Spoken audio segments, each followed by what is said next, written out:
Call this meeting to order. Stand and recite the pledge.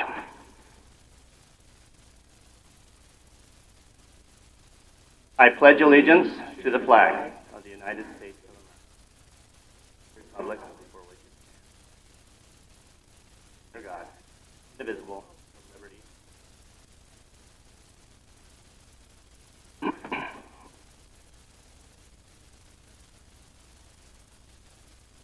Let's pray.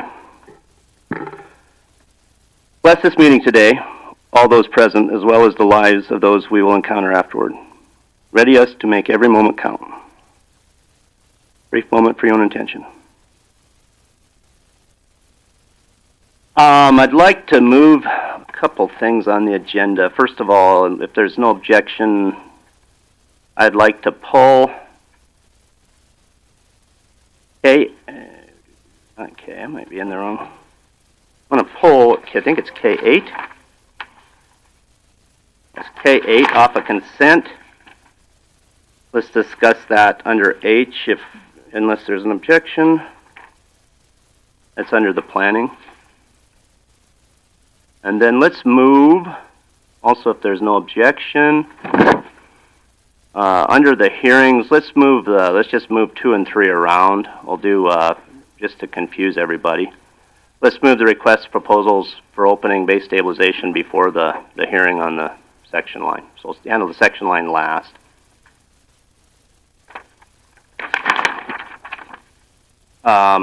Motion to approve the agenda with those changes. I'll make a motion to approve the agenda with the changes requested. I'll second. We got a motion to approve the agenda. Is there any discussion on that motion? Commissioner Wojciech, I assume you're going to recuse yourself on the the section line. I don't care. I was asking. You did last time. That's what I've done. Okay. Okay. We just get that in the record. We do have a motion and a second to approve the agenda. Hearing no more discussion, all those in favor say aye. Aye. Approve, opposed, same sign. Motion carries. An opportunity for public comment. B1. Does anyone from the public wish to speak today? There. And we'll keep everything public comment to about 3 minutes. And we do have, if this is in regards to Infinity Landing in the section line, that is going to come up later in the agenda. Yep, mine's more some follow-up questions from the related to the airport, not specifically to the. So again, my name is Todd Batest. I live at 2176 Peterson Road, and I have a couple follow-up questions related to the last time I spoke. My first question is, we talked about the FAA approval. Did the board get the full report that the FAA provided? Was that provided to the board? We did get a FAA report. We'd have to consult with our planning director as far as what was, if it's in full or not, I guess. Okay. Do I need to speak to the... Ms. Bigg, she's our planning director. And has there been a written response from Ellsworth related to this airport proposal? Have you received anything from Ellsworth? Again, you'd have to consult with our planning director. To my knowledge, Mr. Baumiller's consulted with them, to my knowledge. Okay. But again, that's nothing's been provided. Well, nothing is that Ellsworth and well, I assume Ellsworth would be in between. And my reasoning for that is that impacts the community, impacts our county, impacts every resident within this county, and they also live in this, or they reside in Meade County. So we have a significant interest in. Sure. In I would assume if Ellsworth has a problem, if they're aware of it. Well, that's if. That's why I say there should be something in writing saying that Ellsworth is okay with this before anything moves forward, frankly. My next question is the environmental impact study. Did everyone have an opportunity to read the state statute, SDCL 34A91? I provided it. We always have to confer with NEPA. I'm sorry, I guess I'm not following. What's the, That's a natural environmental protection. it's a state law, yep. Yeah. It's a national law. No, it's a state law. Yeah, it would be a state law, but the state would also be regulating a lot of the environmental stuff. Yep. And you'd So have to- my question is the board gonna seek an environmental impact study? Are you gonna conduct one based on the state statute? I don't know as if it's been requested from the board or the planning department. The state will look at all the state laws and determine if he's eligible to develop within that area. I would think that would be right. Is that Commissioner Liggett? I don't know that we are required to make that. Well, see it. You're running it's, up on your time, Mr. Biztest. Okay. It requires state agencies to consider the impact of governmental action on environmental, including land. That's right out of the statute.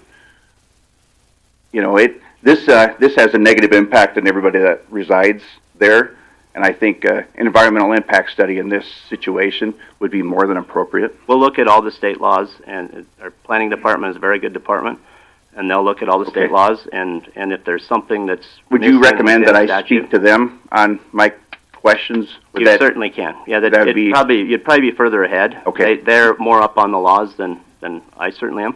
Okay. So you're Okay. up on your time, Mr. Yep. Biztest. So Thank you. And she'll consult or consult with our State. legal as well. So. Yeah, she'll consult with the state's attorney. So. I want to make it clear that our planning director goes down the whole list of everything before it is brought to us. So it's not as if we're out in Never Never Land. Right. We are going to press the appropriate button. Sure. Sure. Thank you, Mr. Biztest. Well, hello. Hi. You have a call. How's everybody doing this morning? Yeah. This is Dave Kinzer, Forest Place, off of North Haines. I'm here to thank the HOA presidents and the board of the water boards associations. They got the word out. They came together as a community. All these housing developments are interconnected now on the internet. Speed of light, 186,000 miles per second.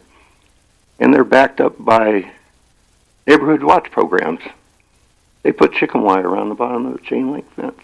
But they're a good community. We respect everybody, and I want to appreciate everybody that got together on this. Thank you. Thank you, Mr. Kinzer. Any more Thank you. comments?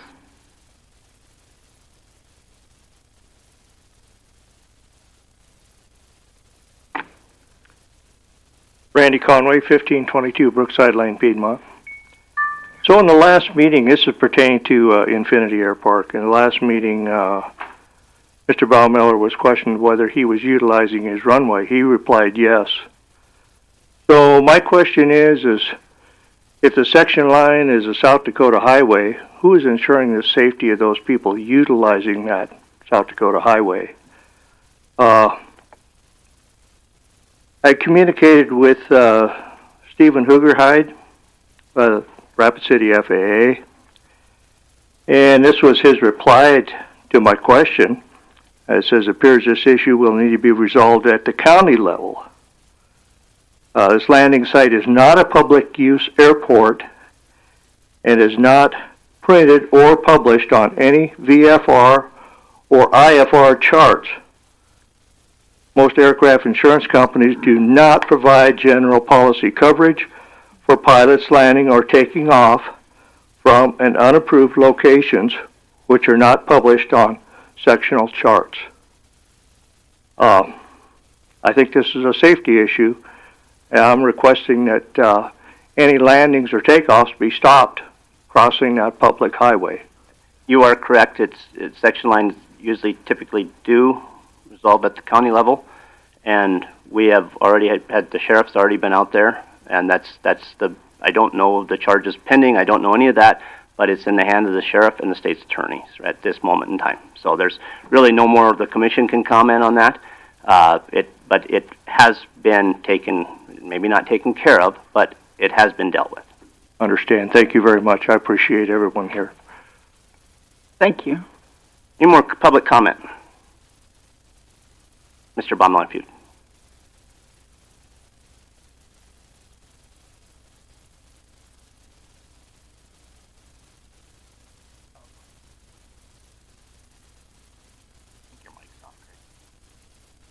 That better? Okay. My name's Craig Baumler, and I just wanted to address a couple of these comments. The FAA actually contacted Ellsworth, and I got a call from Washington talking to them. I mean, that was when they were going through the process, probably a year and a half ago. As far as IFR, VFR sectionals, SD25 is actually on the map. It's on all the sectionals. I can pull it up on my phone and show you guys that. And also, we don't utilize the section line for anything. There's multiple places to land out there, and so that hasn't been done. That's all I got to say. Mr. Baumler, any Okay. questions? When you say multiple places to land, you're landing now and stuff? I mean, like area ranchers do. I mean, do you have a plane out there now? Yes. So you just land where it's flat? There's grass areas that you land. Did you smooth it out? Yeah, you don't want to land on like.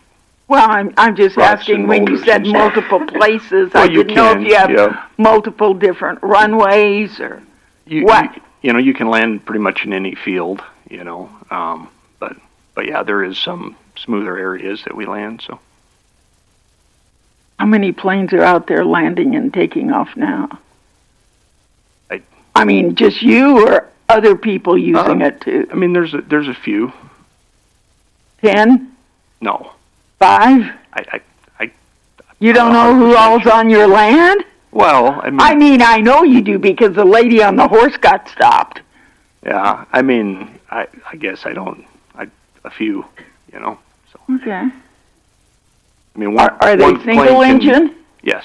Okay. Yep. Yeah. I mean, one plane can obviously land, multiple times. So I mean, Sure. Yep. I mean, we have a lot of ranchers who, Yeah. have their planes in their barns. Yep. Yeah. There's been a hangar out there since the '80s. Old. Oh, okay. About 5 airplanes probably will fit in there. So Okay. I didn't know that, so Yeah. thanks for that information. Okay. any other questions? Anyone else for public comment? Ma'am. Representative Rice.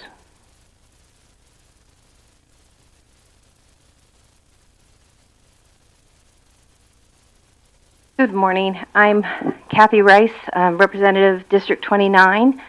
I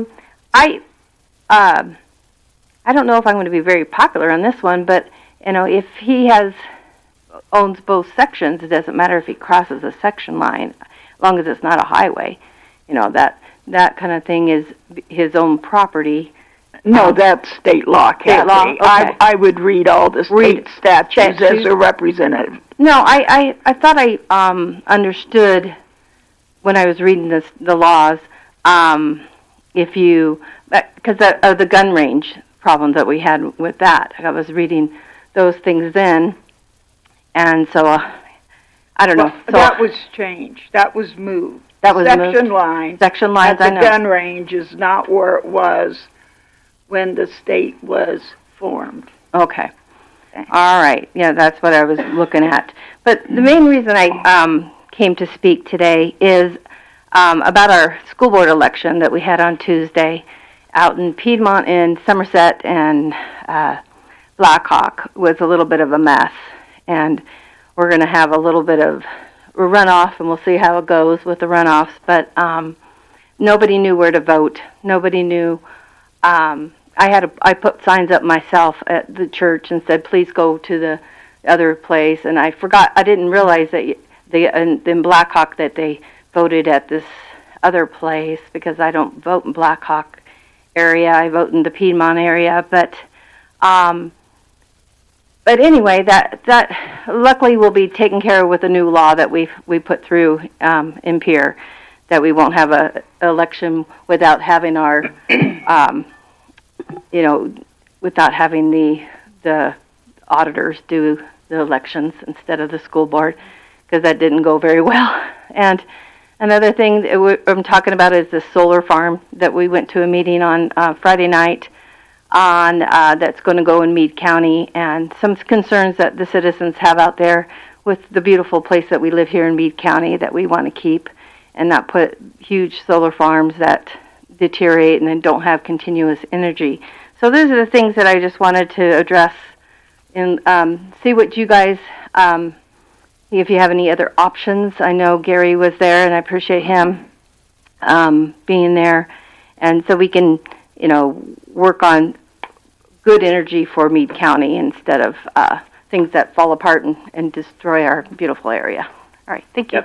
Ms. Rice, two things. The school election that you're referring to was Rapid City School District? Rapid City School District and Piedmont and Meade County School District, both of them. No. The Rapid City School District was the one that we had the complaints on about the Blackhawk School.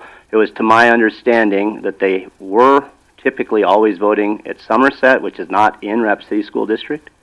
And they chose, it was up to the school district, they chose to put it at Blackhawk. Okay. So we have received some complaints at the auditor's office that we did that. Mm-hmm. I just want to clear that up for the record, that was Rapid City School District's decision. So you'd have to talk to Rapid City School District on where they hold their elections on that.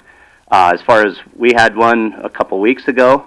For instance, Meade did too. And in fact, I asked a question when I noticed the polling place for me. It said it was at the Hereford School versus we always vote at the Hereford Hall. But we didn't set that. It was the school district that set that. I know that the school district. But I do want to clear that up because we have gotten some calls at the auditor's office and some complaints that they thought that we set that up.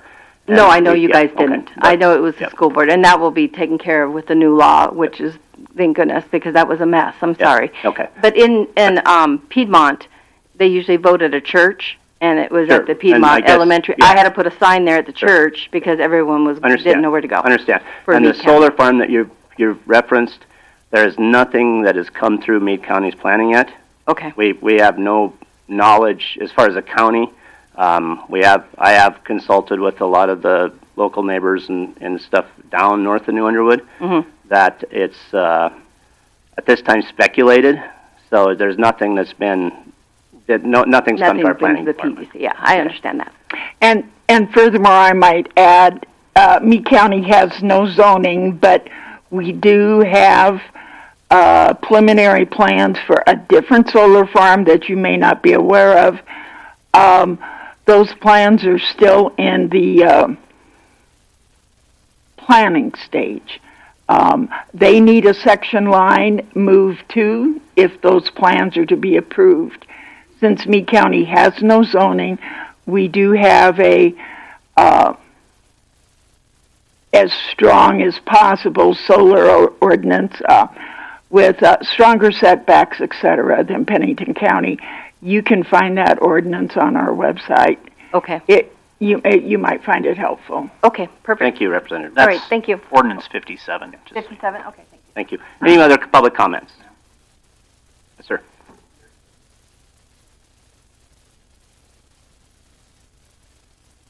I'm sorry? Whoever's speaking, if you'd please sign in, please, so we can get your name straight for the minute. In the back room, if you can do it after. I appreciate that. Sir. My name's Adam McLean, and I'm the owner and operator of a company called Vita Royal Products, and we're on the corner of Husker Place and Haynes Avenue.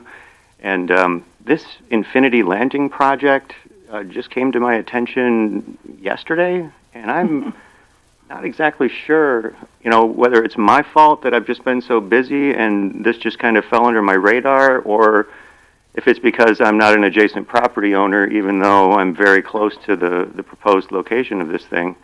But it really kind of seems like better notice for the whole area should have been put out, because an airport affects a much larger radius around it than just adjacent property owners.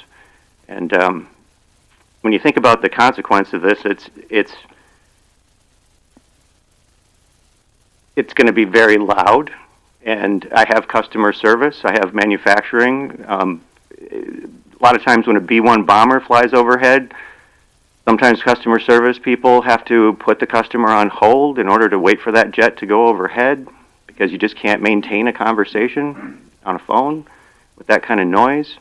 When I try to imagine multiple private jets morning, day, and night flying basically right next to my building, landing very, very close, it seems very clear it would negatively affect my business, especially in the customer service department.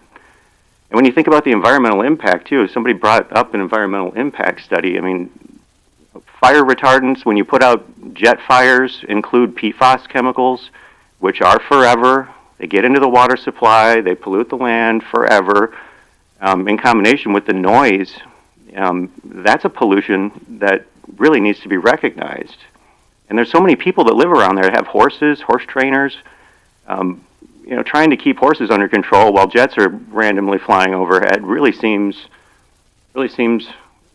somewhat risky. And when I also consider how the danger of being so close to a runway, the vast majority of airplane crashes happen near the airport. And I'm seeing my building somewhat close to the approach for this new airport. And I can't help but know for a fact that myself, my business, and all of my 5 employees would be taking on a certain amount of risk that we never asked for. My building has been there for over 20 years. It came first. Don't think it's particularly fair for the county to force me to take on, the risk of, hindering customer service for my business, or polluting. We have a well there too, so it seems clear that just regular everyday runoff at every airport does pollute the land and the water around. It's your time, Mr. McLean. Very good, very good. Thank you for your time. I appreciate it. Any more public comment? I want to say something. Go ahead. I can't. Commissioner Creed. Yeah. Sir? Commissioner Creed has a question. Mr. McLean. No, I just have a comment. Okay. You said force. We have nothing to do with who decides to locate somewhere. We didn't go out and seek Mr. Baumiller to go put in a proposed airport. The county commission several years ago tried to establish some zoning regulations that would establish what type of business could be located in what part of the county. The county residents turned it down 3-1, which handcuffs us. We do our best to try to make all areas of the county as safe as possible within the laws that we have at our disposal to use. And we're doing that right now as far as the notification goes, that everyone within a certain distance is always notified. We can't just send out a mass mailing to everybody in the county, and I realize your situation is different. I sympathize and I understand with you, but I just don't want you to think that we just willy-nilly let anything go.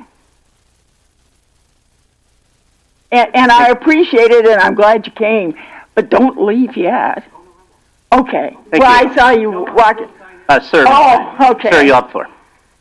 My name is Thomas Rare. I live at 1200 Peterson, and I'm a local radiologist. I spoke last time, and then also wanted to address a little bit of frank misinformation provided by a pilot last time about lead levels.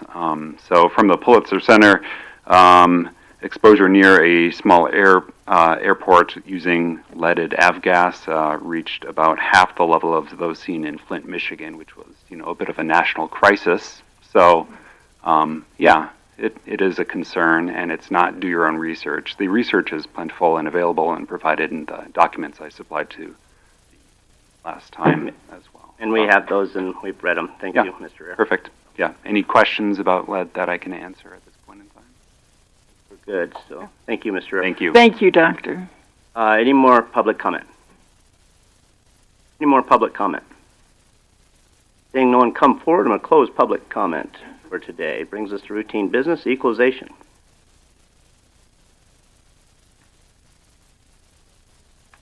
Good morning, Commissioners. Rhea Crane, Director of Equalization. Of note, you'll see that we have an OHE hearing on June 23rd. That's what we've spent a lot of our time on the last few days, as it's a very unique property. Fieldwork has begun for 2026 assessments, and we do have some staff that is out for training this week and next week. Questions for Ms. Crane? Move down to Human Resources. Anybody here from Human Resources? Anyone here from IT?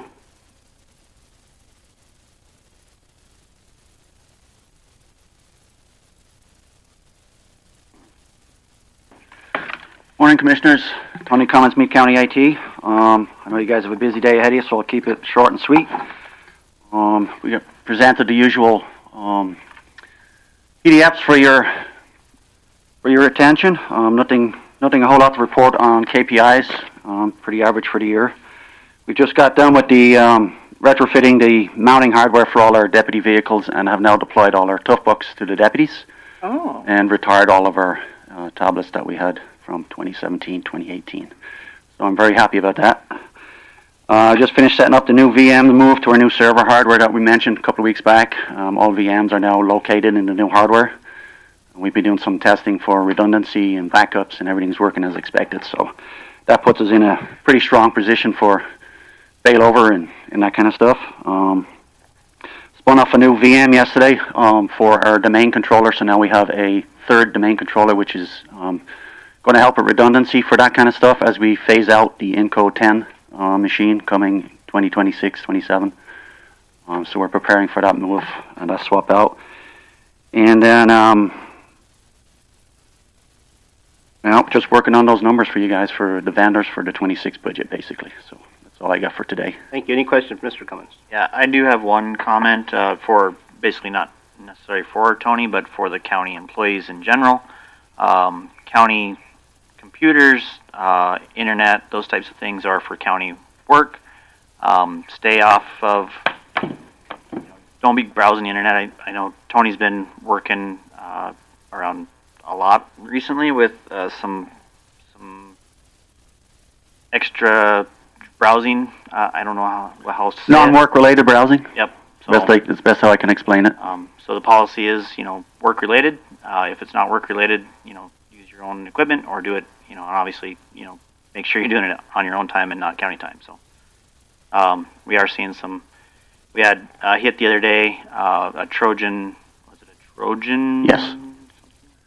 Yes, and we had somebody browse the internet during business hours on a county computer that got hit with a Trojan that thankfully our antivirus anti-malware detected. It was a pretty nasty one, so got lucky. So be aware. I ask all of the department heads to start asking those questions and just reiterate that comment across the team. Yeah, I'll just finish with our first line of defense is our employees. And that's not just at the county. I mean, it affects you at home as well. So. All right, thank Tony's you. pretty good at his job, but sometimes. Are you all ready for the rally? Sure. I mean, you're really always pushed at that time. A lot of people may not think, since you're not wearing a sheriff's outfit, that you're impacted. But Yeah, I have Clayton already dispatching and setting up the rally computers for temporary jail access and the correctional officers over there and testing those cameras. We're going to do that next couple of days for the old jail, so we're all ready for that. Yep. Thank you, Mr. Thank Cummins. Ms. Bransrud, Human Resources.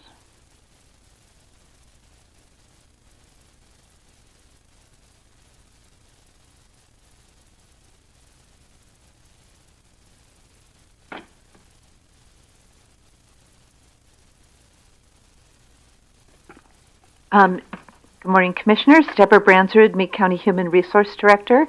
The May HR report was posted on board docs for this month, and I really don't have anything else to add to it. If there's any questions.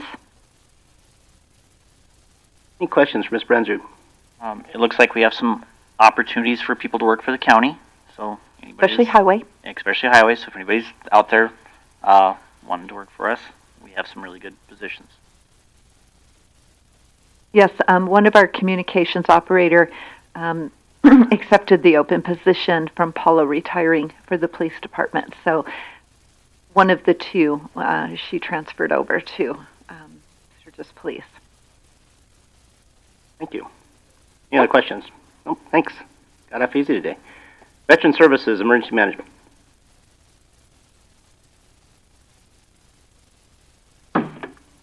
Morning, Commissioners. Sean Henderson, Meade County Emergency Management and Veteran Services. Staying engaged with the emergency management side of the house. Been pretty busy with meetings. A lot to do with the rally, pre meetings for the rally. We had our Region 4 spring wildfire coordination meeting, which we have one in the spring, and then we have a blizzard one in the fall for the winter. And then we had a staffing exercise with multiple counties. We set up a mock EOC to get some training for that. It was down in Custer. And then attended part 1 of 2 of the Department of Health rally planning meetings hosted by the state Department of Health. And we have another one coming up end of the month of June. And then we attended in Somerset, the Black Hills Council of Local Governments hosted a comprehensive plan meeting for Somerset, which I'm a resident, and also I attended as emergency manager. Mr. Talbot was there as well. It was pretty useful, I suppose. Yeah. And then I want to give kudos to Chief Deputy Sheriff Johns. On June 5th, he organized a working group tabletop for with attendees from federal, state, county, law enforcement, medical, fire, to go through mock scenarios, and it was very interactive. Instead of just reading slides and being dictated to, we were all working together, working through scenarios that would help for disasters in general and specifically the rally. I mean, it was very, very useful, and I hope we have more. The interaction was great, and just having all the attendees, there was quite a turnout. Also met with the 82nd Civil Support Team and did the official request for presence for the rally for them again this year. They've supported us for many years, from my understanding. July 9th, upcoming, the camp, it's at Camp Rapid, but it's the stakeholder meeting, the big meeting for the rally. And then part 2 of I mentioned before, the Department of Health rally planning meeting, end of the month, June. Any questions about the emergency management side of the house? You've been busy. Yeah. Very. Yeah, I would say. Veteran services side, pretty typical whack-a-mole, trying to keep up with the flow. 154 veterans, almost exactly it was in April. 23 of those were new veterans that we had never interacted with before. And then we also, last month, we hosted, it was driven by the South Dakota Department of Veteran Affairs. They go, each county usually hosts a meeting. It's like to invite and draw in veterans. We did one here, and we just, representatives from the state talk about what services are offered, and then I do my little part, and then we give them coffee and cookies, which, we paid for. Like, not we as the county, but Sean. And you can turn that into the auditor's office. Yeah, I assumed I could, but I don't know. It wasn't very much. It was not a big deal. But anyway, so we did one in Sturgis at the library, which we didn't really have a big turnout, and typically they don't. They probably need to be advertised a little bit better. But we had some veterans show up, and then a couple weeks later, we hosted another one in Piedmont at the American Legion, Post 311, and we had a little bit bigger turnout that time. But yeah, that's about all I got. Thank you. Sean. Any questions for Mr. Anderson? Thank you. Brings us down to C in our agenda is Black Hills Energy has a presentation for us, talking about wildfire safety and prevention update.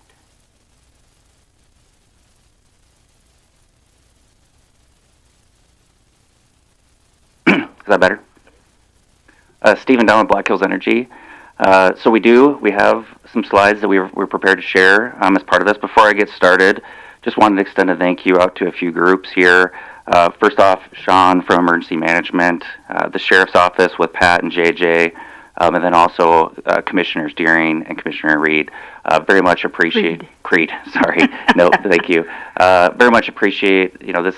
When we talk about wildfire at Black Hills Energy, this is critically important to us, and we just appreciate the engagement from those individuals. And if we left others off, certainly apologize for that. I think pulling up the slide deck.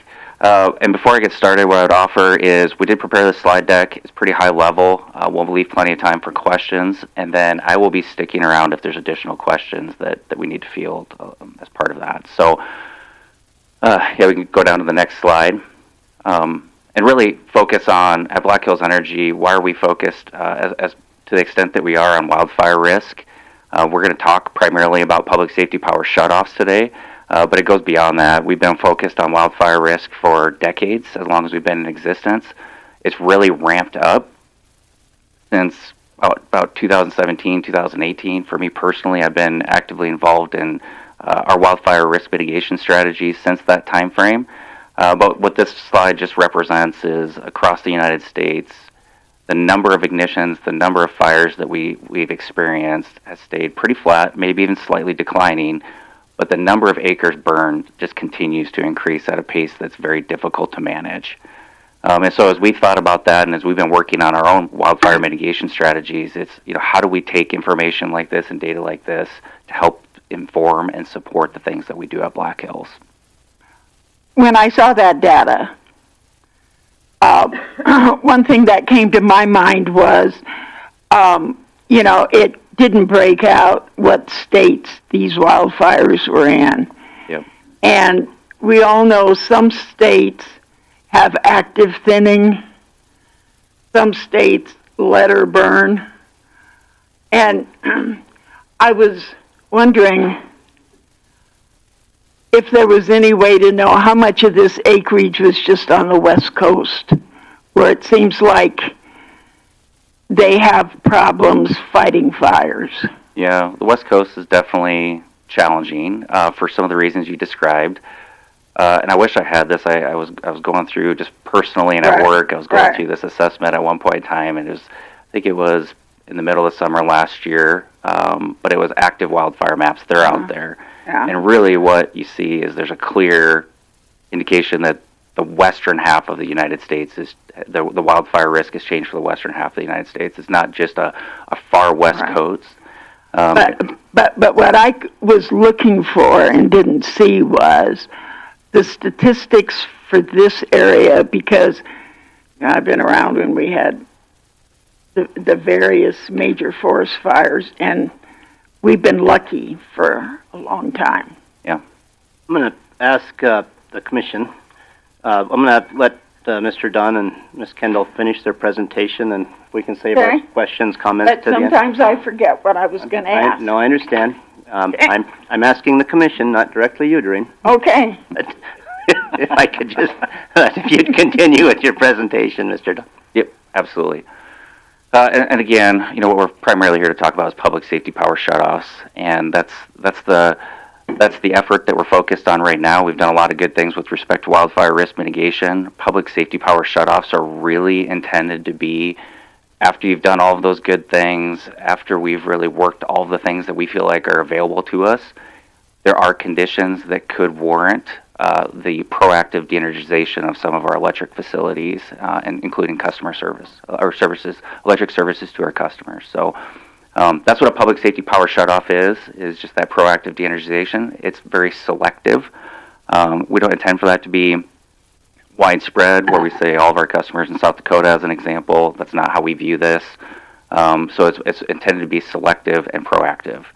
A few items or a few of the criteria that we use to assess that would be consistent with the industry, but it's wind gust speeds and and low relative humidity levels.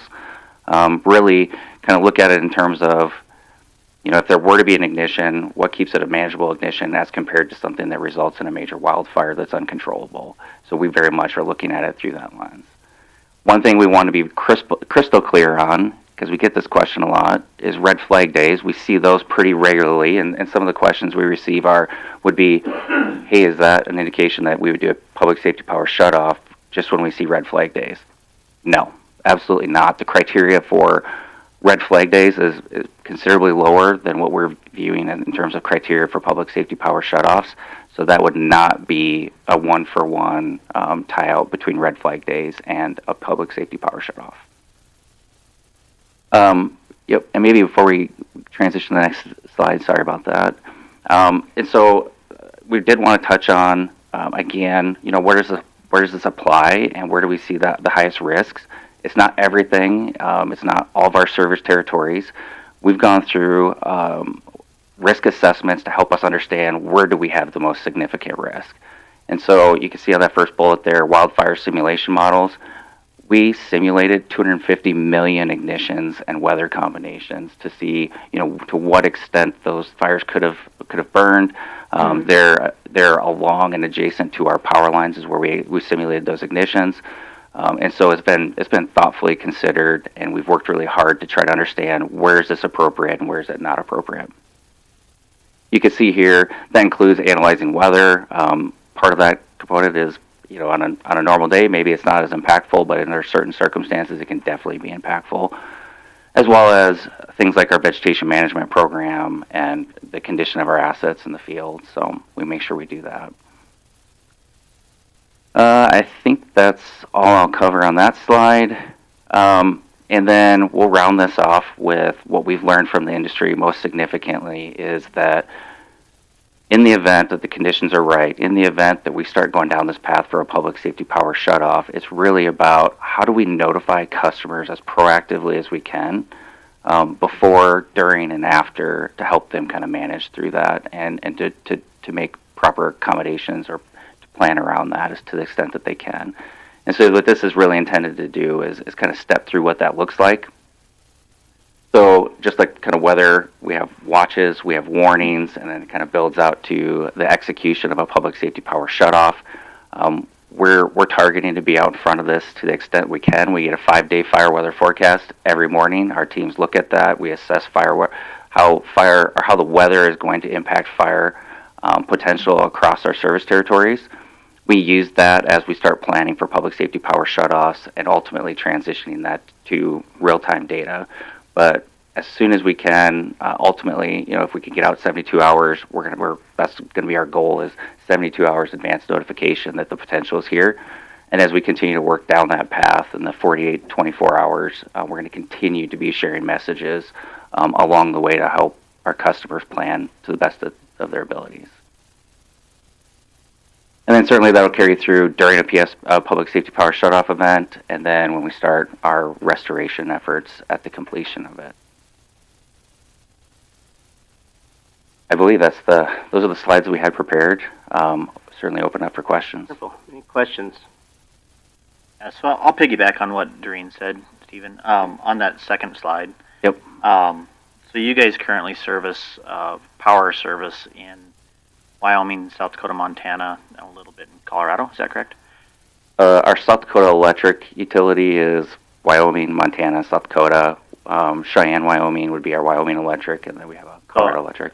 So my issue with the numbers acre, the burned area, right, is that's all of the U.S., right? Correct. And that's not the Black Hills. So I think kind of tightening that up would be beneficial to the conversation, just so that we know our area, because I hate to say I don't really care what happens on the coast, but I don't really care. So, yep. So that, I mean, the way it looks with that map or with your graph is there's a higher potential for it to happen here than it probably is, and I think that is slightly turns the conversation the wrong way. Maybe. Yeah, I do appreciate that. How I would describe it is what we've certainly seen is this progression towards from west to east. And so, we're also thinking of this not just, right here, right now. It's what could the potential be for the next few months? What about next year? The drought conditions and the environmental conditions drive that risk, but appreciate that. So, a couple of weeks ago, I happened to be at a conference where co-op representatives were present. And I asked them if they were going to be participating in this public safety power shutoff. And as you know, because I'm sure you've been conferring with them, they said no. And so I asked why. And the number they gave me was that only 4% of the wildfires have been started due to electrical lines. I wonder, is that the same statistic Black Hills Power has seen? How I would describe it is a low percentage. It is a low percentage in terms of how many of these major wildfires are utility caused. And I think the challenge that utilities face is it only takes one, right? It would only take one ignition under the right circumstances to be incredibly impactful. And so we're focused on, how do you balance that out, and how do you come up with strategies that help kind of support, hopefully avoiding those types of events, but certainly recognizing that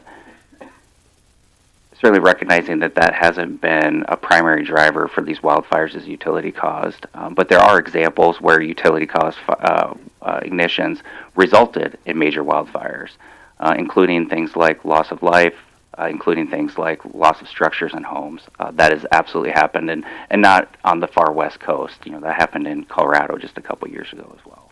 Well, I don't mean to be argumentative or anything like that. I just believe in asking some questions that have come to mind.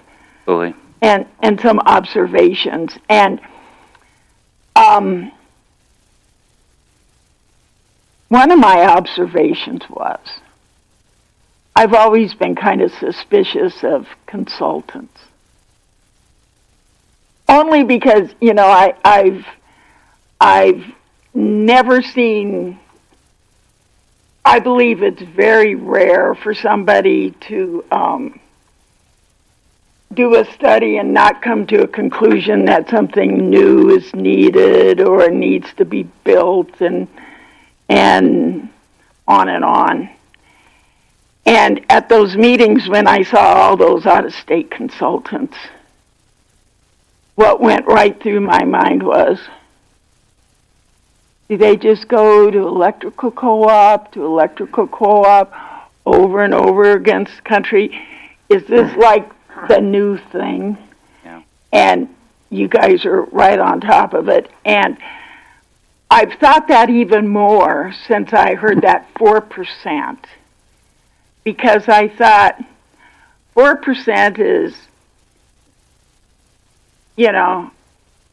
I would go under a surgical knife if I had only a 4% chance of dying.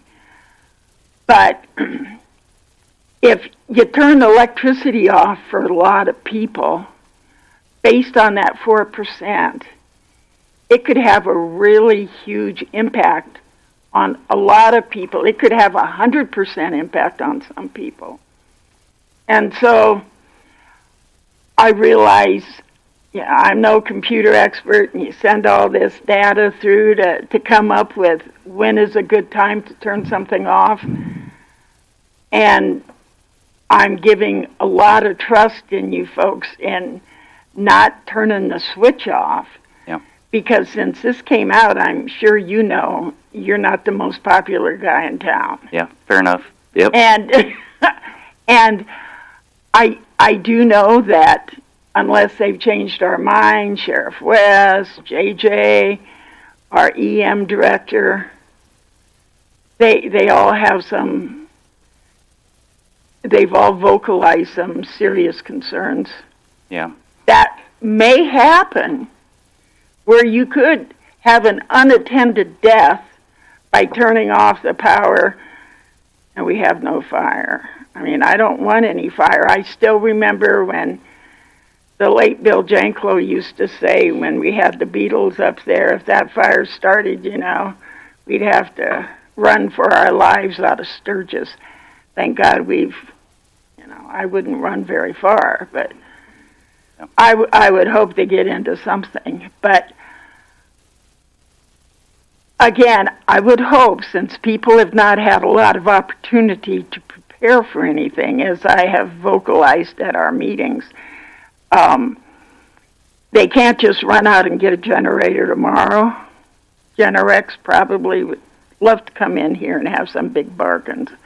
But that's all I have to say. Yeah. If she's done. I'm done. Okay. Sorry. That's why, Commissioner Weiserich. So, we as a commission, we've been kind of getting information on this. We got a pretty good audience today.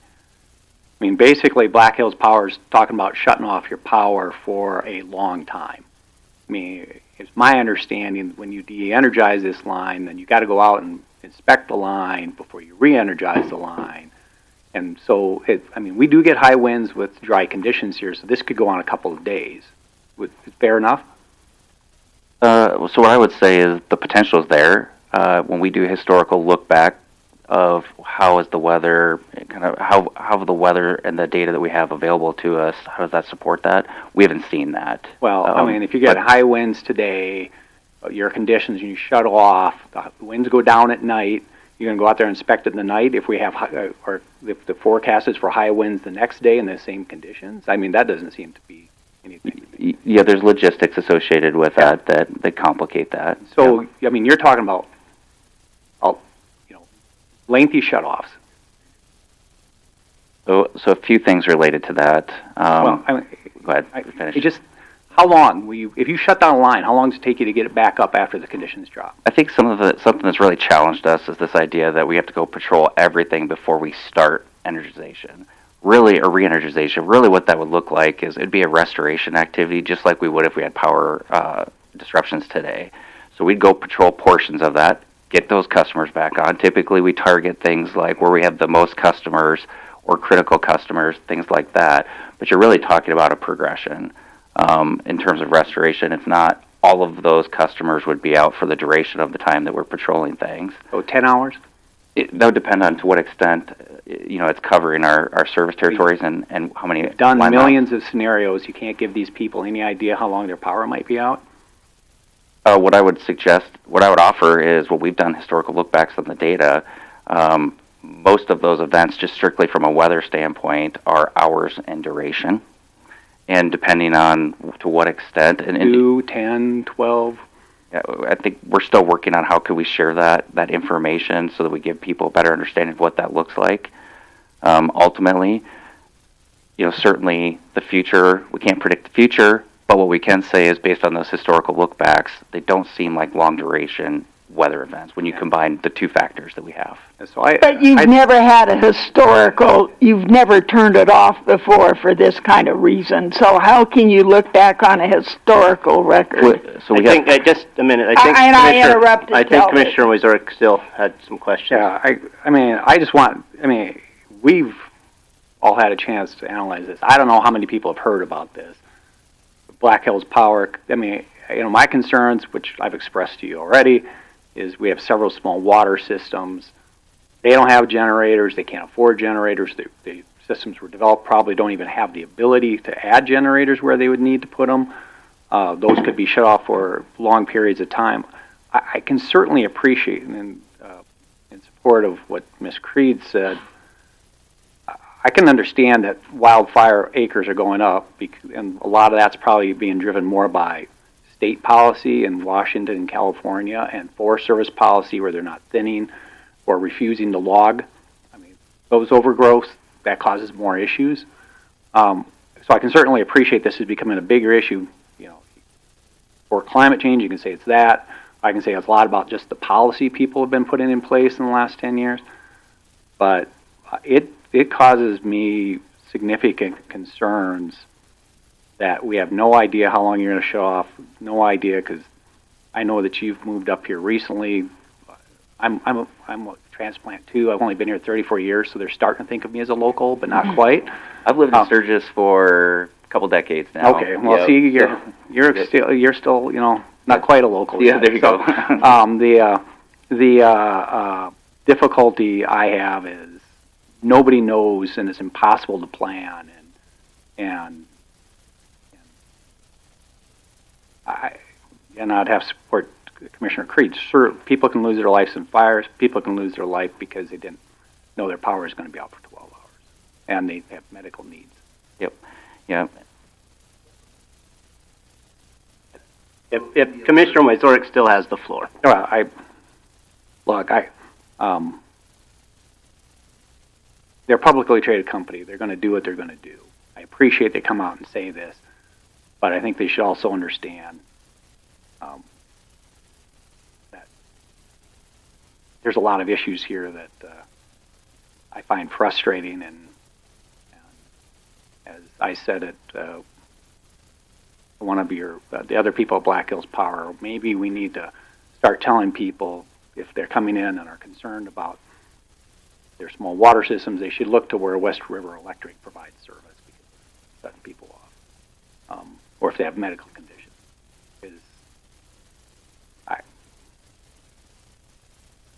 It's dry and windy here a lot. So. Well, and more we have people who have oxygen needs, they have other medical needs. And at those meetings, it was evident to me that Black Hills Power does not have a good idea of where all those individuals are located. And those individuals may not even have the means to get to an area where there may be a generator. The county's got a generator out there, but I don't believe that we are outfit, for instance, to suddenly have people in here with, I don't know, charging up oxygen, whatever they have to do. We could have a real catastrophe, and I hope it's not simply just consultants going around telling everybody. And I was wondering, do you have to get permission from the PUC to do this, or does the state have any power in being able to say, yes, you can, I'm not going to say indiscriminately turn off the power, because I certainly don't believe you will do that, but at the same time, I don't want you overly cautious. Yeah, I guess you could answer that, Mr. Dunn. Yeah, I wasn't sure what that looked like, if I could answer some of these. Specific to the South Dakota Public Utilities Commission, we do meet with them. They know kind of the path that we're on. I don't know that I can necessarily share other utilities, but there's other utilities in South Dakota that also have public safety power shutoff strategies and plans. So it's not exclusive to Black Hills Energy.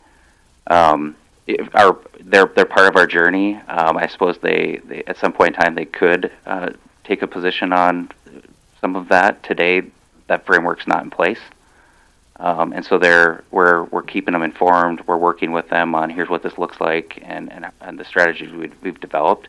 But it's not a kind of a go or no go decision that we've experienced with the South Dakota Public Utilities Commission. Yeah, the PUC doesn't have any authority over this. Okay. That's what the other people at Black Hills Power have told me when I've asked. Okay. Well, and I know some power companies have come under fire for supposedly being the cause of fires, like Hawaii, but I guess they forgot they didn't have any water. And here we have water if the tanks are full, but as you know from those meetings, all the water suppliers do not keep their tanks constantly full. And the fact that we do have a major event coming up, as you all know, and you lay a lot of extra power, we could have a catastrophe here not only in Sturgis, but throughout the Black Hills, when we get 500,000 people in here for the 85th, and it always storms, and if you turn off power, there will be death, but it won't be by fire. Do I have an opportunity to answer some of your? Yeah. Yes, real briefly, and we do have a 10 o'clock hearing, so this will more than likely be the last question. Okay. I'll try to make this quick. In terms of consultants, we did bring consultants with us to some of these meetings. They're fire scientists. We felt like that gives it some level of credibility. I'm an engineer by trade, so I'm not a fire scientist. I've learned a lot about that as part of the process, but we thought that was important for us to bring some folks like that so that they could talk through those specific things.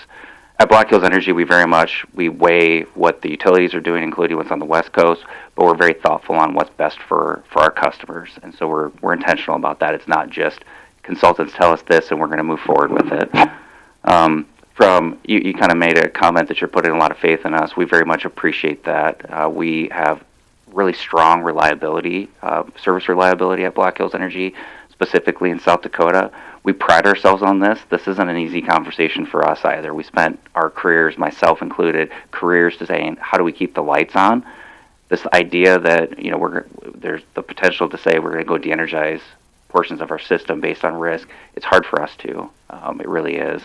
But at the end of the day, if the conditions support that, that's what we want to have a plan for. We feel like it's prudent that we'd have structure, we'd have formality, so if those conditions showed up, that we'd be able to execute that appropriately. And so I just wanted to make that comment. We do appreciate that. We do pride ourselves on high reliability. It's something we take very seriously, and we do have tons of programs out there that we didn't get to today, and lots of efforts to say, how do we keep our customers safe every day? Well, and I don't want this to sound like I'm attacking the messenger. No. I have complete faith in you, and I've always liked Black Hills Power. I used to be a stockholder, but ever since this news got out, the natives are restless. Yep. Okay, thank you, Mr. Dunn. And you're going to stick around? Yeah, I might go in the hallway. No, that's fine. I suspect we'll have after our third hearing, we'll probably have a little break, 15, 20 minutes. So if someone wants to interact with you in the audience, this is just simply put on their agenda for informational purposes. Yep. So Ms. Kendall as well is here from Black Hills Energy. So if you just raise your hand. So, and I like the comment of you guys not being the least popular, because it kind of took pressure off the commission now. So I think you guys keep that up. Thank you. Perfect. Well, thank you. But so if you guys stick around, you guys can reach out and ask them your questions. So we need to move along to our hearings. The first hearing on the agenda today is E1, continuance, the renewal of the 2025-26 malt beverage and South Dakota wine on-off sale licenses. Rhea Crane, Meade County Auditor. On May 13th, we had a hearing for the vast majority of our malt beverage licenses that are held in the unincorporated areas of Meade County. At that time, there were 3 properties that did not have taxes paid. Since that time, taxes have been paid on Royal Casinos 2, number 1, and number 2, but taxes have not been paid for Gene Wise, who owns the barn. Part of the criteria of approving the license is that the taxes are current. Questions, comments, and or action from the commission? I think you have to ask for public comment. Oh, I always miss that part. Does anybody from the public wish to speak to this agenda item? Anyone from the public wish to speak this? Seeing no one come forward, I'm going to close public testimony. Questions, comments from the commission, and or action? I'll make a motion to approve the license application of Royal Casino 2, number 1, and Royal Casino 2, number 2. Second. Motion is second on the floor to approve the 2 applications. Any discussion to that motion? Hearing none, all those in favor say aye. Aye. Opposed, same sign. Motion carries. So the barn has a liquor license too, doesn't it? Rhea, do you know? Liquor licenses will be handled in November. Yeah, but it has a liquor license. Honestly, it used to. Maybe they got rid of I don't believe that they do have a liquor license anymore. I guess I'd make a motion to continue the application for Gene White for the barn until the next meeting, 2 weeks, June 24th. 24th at 10 o'clock. Do I have a second? I'll second. Motion is second on the floor. Any discussion? Yeah, if they don't have another license where they can catch it up, they'd have to restart the whole application over again. It's beer and wine license. They're very easy to get. They could probably get it again, but I'd hate for them to be disruptive during the 4th of July holiday and things like that if they can clean this up in time. My only question to that motion would be for Ms. Crane. Is there a time? There's certainly time for us to put it on our agenda. It's July 1st. Is there time for us to get it passed and the state to process it? If you were to approve it on June 24th, I could submit it to the Department of Revenue Alcohol Division. I could email them and let them know that it did pass that day, assuming that were the result. And they could choose to process it however they chose. We could put it in the mailing. It'd be up to them at that point. Yes. Okay. Yep. Okay. Motion and second on the floor. Is there any more discussion to that motion? Hearing none. All those in favor say aye. Aye. Opposed, same sign. Motion carries. Brings us to E. Well, we skipped around here. Let's go to request for proposals of an opening of base stabilization project. Was E3, I guess it's E2.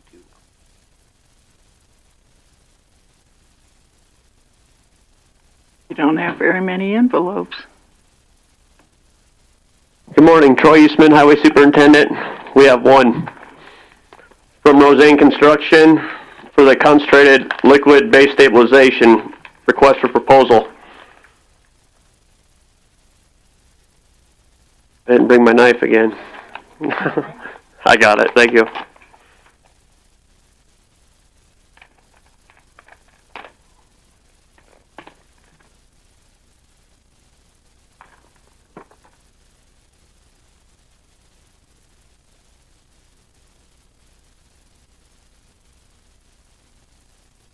Okay, this is for the base bind 4X concentrate. We have to buy a minimum of a full load, which is 4,224 gallons at $12.64 per gallon. Delivery, application, and the use of a tank is included. And that you mix with water, so it ends up being, a full frac tank, which is over 20,000 gallons, which will do 4 miles of road.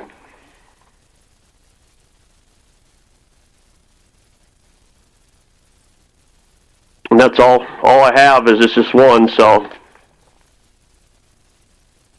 What would the total price be? I'll have to get my calculator out, but I believe it's $53,222 for a full tanker. That's 4 miles. Yep. Right? Roughly. Yeah, question. That's pretty good, isn't it? Yeah, it's pretty close to what we had last year. Yeah, it was a little bit more, but we were under 50 last year, just barely, so it went up slightly. And they bring it to us, we mix it. Yeah, they've included a frac tank for storage this year, though, so that helps us out too. We put it where we're going to need it, and yeah, it works out real well. This being a hearing, is there anyone from the public wish to speak to this? Seeing no one come forward, any other questions, comments from the commission? And/or action, or would you wish to have time to look this over? Do we need to look it over? Maybe you can look it over before the end of the meeting. Yes, I'll do that. Because I think that we need, I believe we need some for a couple of projects that we're working on. Correct. You want to look that over and we'll bring this back? Yep, I'll do that. Thank you. Brings us up to E3 now. It's continuance of public hearing to vacate, relocate Section 14 and 15 Township 3 North, Range 7 East. Mr. Baumiller, if you'd come forward and explain the project. I'm going to, we've heard this before since this is a continuance, so I'm going to try to limit proponents, no opponents to 10 minutes apiece. And, but if you'd want to describe the project here and give us what you got there. My name's Craig Baumler, and we're just looking to shift a section line between Elk Creek Road and Husker Place. Go ahead, Mr. Baumler. The project, or moving the section line, just gives our development a safer, better wind direction, landing environment. Moving it over, I mean, the county will obviously get a completed road to county spec, and yeah. Wonderful. Yeah, we'll take some public testimony on this, and then if there's time, we'll have to give you a brief rebuttal, as we did last time. Does anyone from the public wish to speak to this? Anyone from the public wish to speak this? We'll take some opponents first. You're a proponent, sir? Opponent, just go ahead. Let's start with opponents. Like I said, I'm going to limit this to 10 minutes per opponents and 10 minutes per proponents. Probably at about 7, 8, maybe 8 minutes. I'll just, if someone wants to give a quick me too, I'll stop the testimony and we'll give a me too. But if there's something that's been discussed as the last meeting, we've got all that on public record.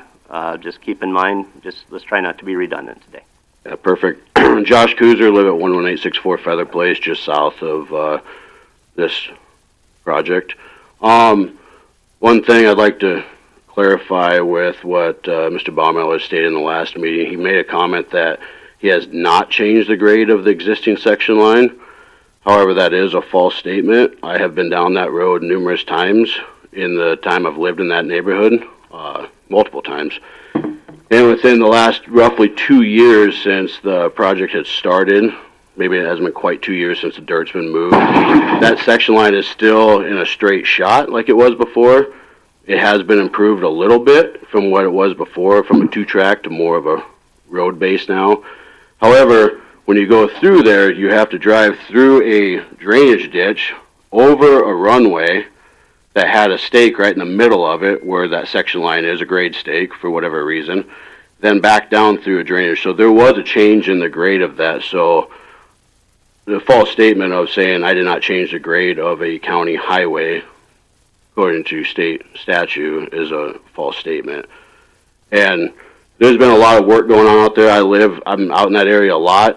I live there. I see that area a lot. I drive that section line a lot, probably more than anybody else in this room. And besides Mr. Baumiller himself, probably. But I haven't seen any planes going across there, but I'm sure if they were landing, they have crossed that section line.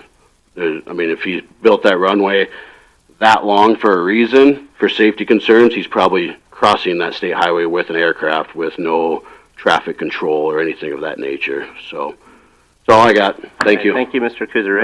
Any other opponents? Any other opponents wish to speak on the section line? Any other opponents wish to speak on the section line? Not, I will close public testimony for the opponents and any proponents on the relocation of the section line.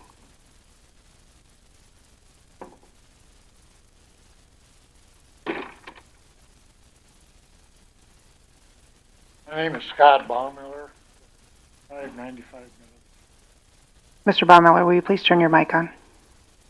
Thank you. Is that better? I am the father of this young man here, and when he came to me a couple of years ago about this building, this and that, and I'm all for it, because he could see something in the future that I couldn't see. And I think it takes people with incentive, future vision, to help develop and move things forward. And I know that he has done everything in his power to keep, according to by law, anything that's done. This gentleman talked about changing the road. Yes, where they goes over the runway that we'd like to build, finish. We did fill that in, just enough to keep water from sitting there. Otherwise, there is no way you could pass that 2-lane or wheel road I spent 20 years out in this area, and I've driven that road a few different times, and when it's wet, you don't go that way. That's the way it was. But as far as planes, I've never seen a plane come and land on the main runway. It's not fit to land yet. And that's what he's trying to finish off, is that. The landing that he's talking about is on a grass strip on his own property that doesn't even get close to that. I spent years in the service, along with my son and my daughter. We did it for South Dakota, make South Dakota great. A good place to live, a place where you had the rights to do what you felt was necessary to help expand, life around there, and good for your neighbors. I've never seen it to where other people can dictate to an individual what he can do on his property that he's trying to do good with. With the board, your direction, and you guys have done a wonderful thing as far as you've got to answer to everybody. I think that with your foresight, his foresight, combined, that someday it will be developed sooner or later. Somebody will do it if we don't. But it could be a good thing for everybody. Thank you. Thank you, Mr. Baumler. Any other proponents wish to speak? Any other proponents wish to speak? Seeing nobody come forward, I'm going to close proponent testimony as well. I'm going to close public test. Do you have you have everything you need to say? No. Okay, I'm going to close public testimony of this, and I'll open it up to commission questions and or comments. Tanya in here. Ms. Vig?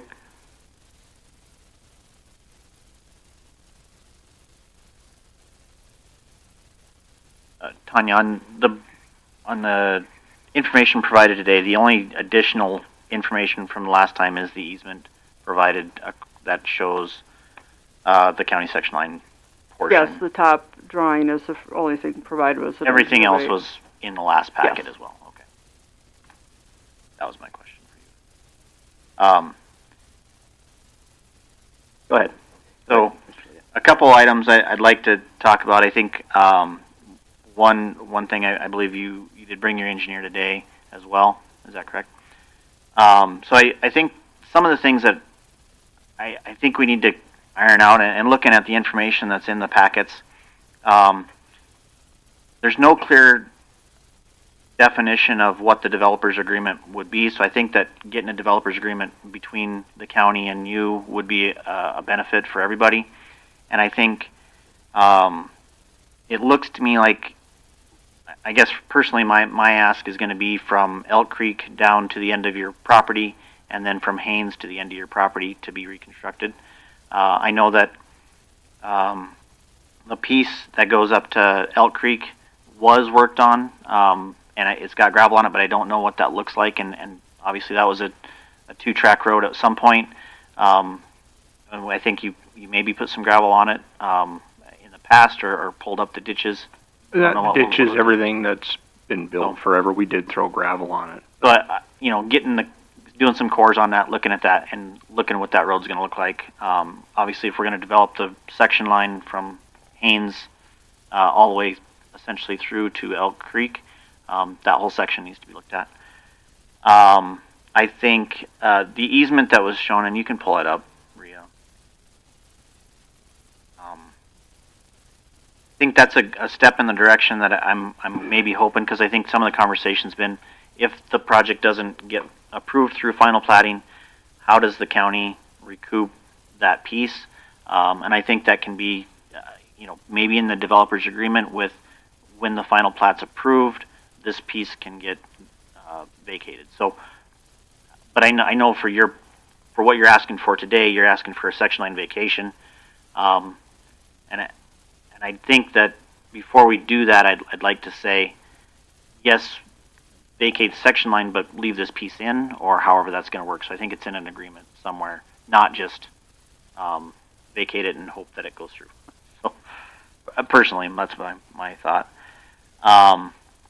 The drainage, so looking at the drainage plan in the project, and I think it's in, I can't remember which one, it's in the Infinity Landing Road Construction Plans.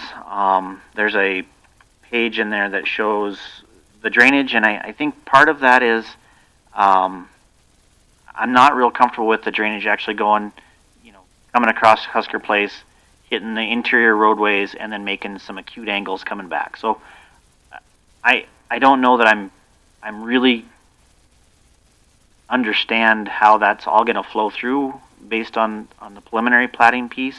Yeah, that's a good example. So the idea is it comes down, from lot, like say 22, and then goes down the road, so Cessna Drive, and it comes across lot 3, but then there's other pieces like from lot 7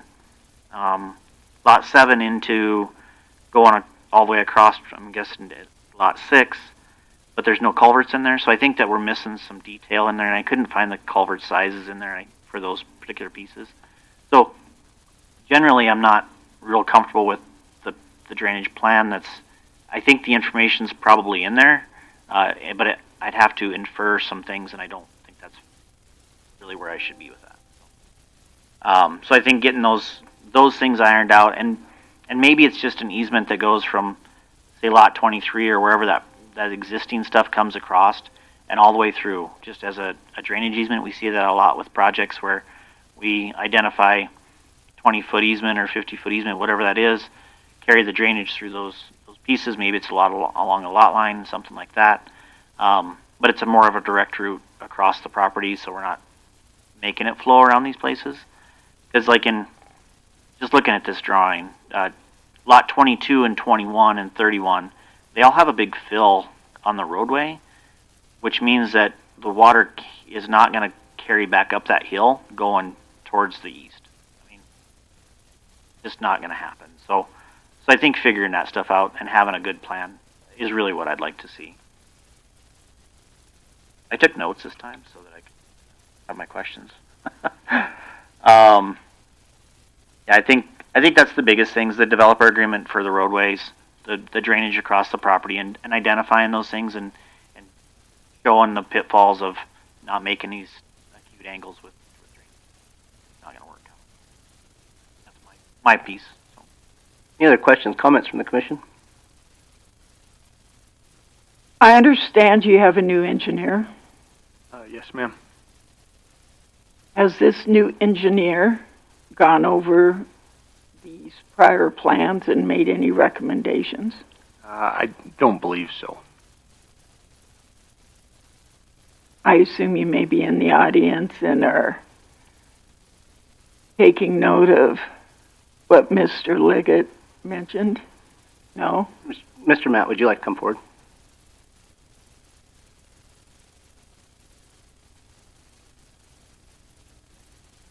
Matt with Terrasite Design.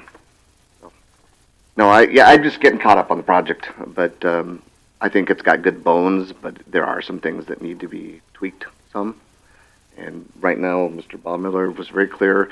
He wants to make sure that we get the section line vacation so he knows that he has a chance to move ahead with this project before we start doing that. But once we get that, then we'll start into the road, going back and looking at all the roads and all the drainage and evaluating that, making sure that it does work. And like you said, making sure there's no acute angles, those type of things, or making sure there's good curves in any drainages, etc. So there are some things that need to be tweaked for sure, in my opinion. But I think it's got good bones. It's got a good water system. They got.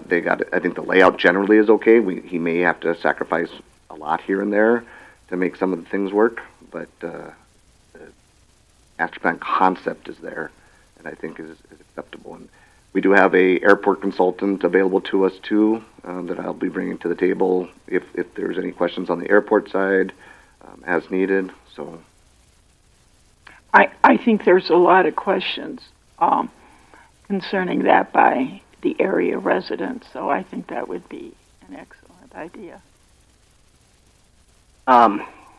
Any other questions, comments from the commission? The one I forgot, I scrolled down on my screen, was how the section line lines up with the property across with that approach, and just to meet our county ordinances, we wouldn't allow that one to go in anyway because it's not offset by 500 feet essentially. So, is that correct, Tanya? So, meeting all the ordinances for that section line is a key piece. But yeah, I'm not ready to make a decision because I think I have a lot of questions, and I think some sort of agreements between the county and you would be beneficial. And then obviously I think, having you to have a chance to look at the overall drainage and make sure that, you agree with what's been done or what not. I think just a high level on that would be. I guess what I think we want right now is to basically the concurrence that you'll let him relocate that section line. It still might change slightly just because, we might get into final design of curves on the road, super elevation, grading. There may be small tweaks, but just the general concept that it's acceptable so that he knows he has a project to move forward with. And I think I'd be willing to entertain that after we had a developer's agreement, or at least on the table. So to me, there's a lot of risk if we vacate the section line, move it to a new right-of-way, and then something falls through and we don't have the ability to put that section line back. There's a lot of risk to the county. Any other questions, comments? And I would just agree with Commissioner Liggett. To simply move this today would put the county at risk because as is, the way I see it, is not a better spot to move it to. It's tough to move it back. So I think that's got to be within the developer's agreement. It's got to be some language that we have some ability to move that back if something should happen with the project. So, unfortunately, that's really all we're talking about today is the section line. I know what you guys are up against. But at the same time, we have been very clear that the drainage has been a concern. It appears you're putting that section line right into some drainage, so that's going to have to be looked at. I think it's all doable if we get to looking at this, but it's that piece has got to be right before we move that section line because moving it back is not an easy task. Any other questions, comments from the commission, and/or action? I think I'd like to continue this to, and I don't know, Craig and Shane, what time frame works for you guys. I'm okay with 2 weeks, but I don't know if that's enough time to work through an agreement or language of an agreement. I think that you've probably done those before. Yeah, but every place does it differently. So if you guys have at least an example of what you like, because if not, we'll try to fish something up. But I haven't done one in a couple of years. But yeah, well, the question then from Mr. Liggett, I believe, is if you would continue it to the next meeting, which is June 24th, or if you'd rather push it off to July 8th. I think that's his question. Is that correct? Together in 2 weeks. I am not going to be here on the 8th. Okay. So it'd probably be best to go if not the 8th, then it's going to more than likely you're dealing with only 3 of us, which is a limited amount anyway. That'd be, you lose 1 vote, you're done. Well, and besides that, Commissioner Liggett offers expertise that none of us have. There's no doubt about that. Yeah, I think I'd be okay with. Not sure what the date is. The second meeting in July. What's the date on that? That's great. Is that okay? Great. 22nd, July 22nd.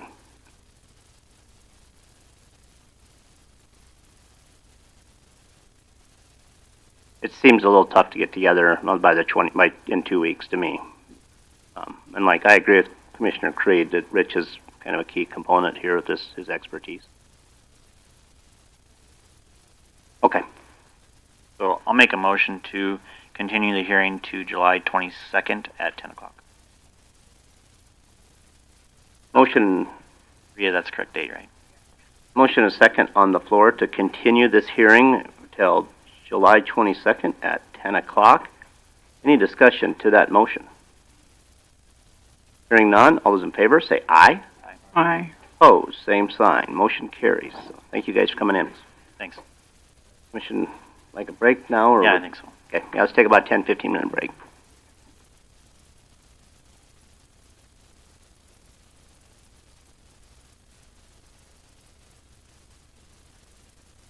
Hey, Mr. Conway. Yeah. I'll drop them.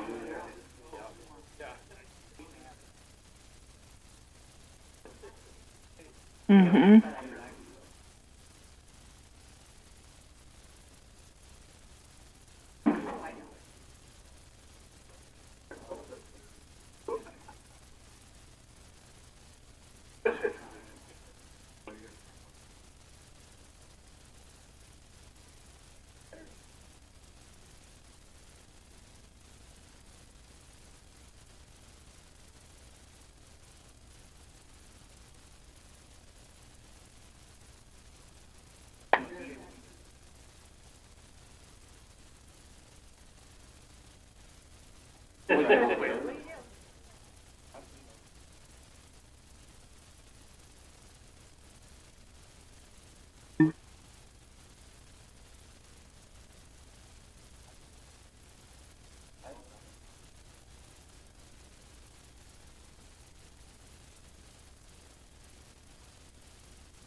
back to order.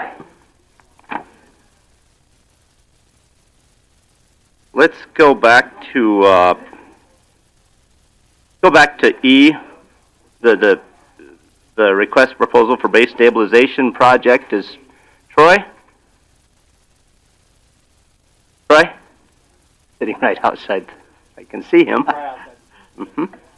I didn't wrangle him. Should have grabbed him. I just wanted to say for once Doreen made it back to her seat before I did. So. Well, it was the sign we need to go get you guys. Yeah, we're going to put you up. I'm going to go back to the bidding of the base stabilization. I assume the state's attorney's office has had time to review everything. Yes, we did review, and everything looks fine.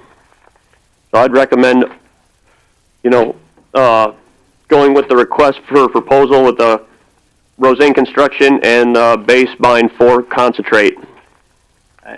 Commissioner Leggett, you mentioned something about other projects when... Yeah, so we've got a couple other projects. Just in general, we've got, this is for New Underwood Road also, is that correct? We actually have a base 1, the option to use base 1 there as well off a piggyback bid in Harding County if we need to. Okay, and then this will cover the roads that we're currently planning for this year with base. Correct. This is the same product we used in the last 2 years, so. Is this the product that we're looking at for either this one or the base one? This one's for Elk Vale, for sure. For Elk Vale. Yep. So this is what we're looking at for the Elk Vale project as well. But regardless, this is one that we need for our normal project. Okay. So. Okay. So any other questions, comments, and or action? I'll make a motion to accept the bid from Roseanne Construction for the base stabilization. I'll second that. Motion and second on the floor to accept the bid from Roseanne Construction for the base stabilization. Any discussion to that motion? Hearing none, all those in favor say aye. Aye. Opposed, same sign. Motion carries. Thank you, Troy. Let's go to facilities, up to D.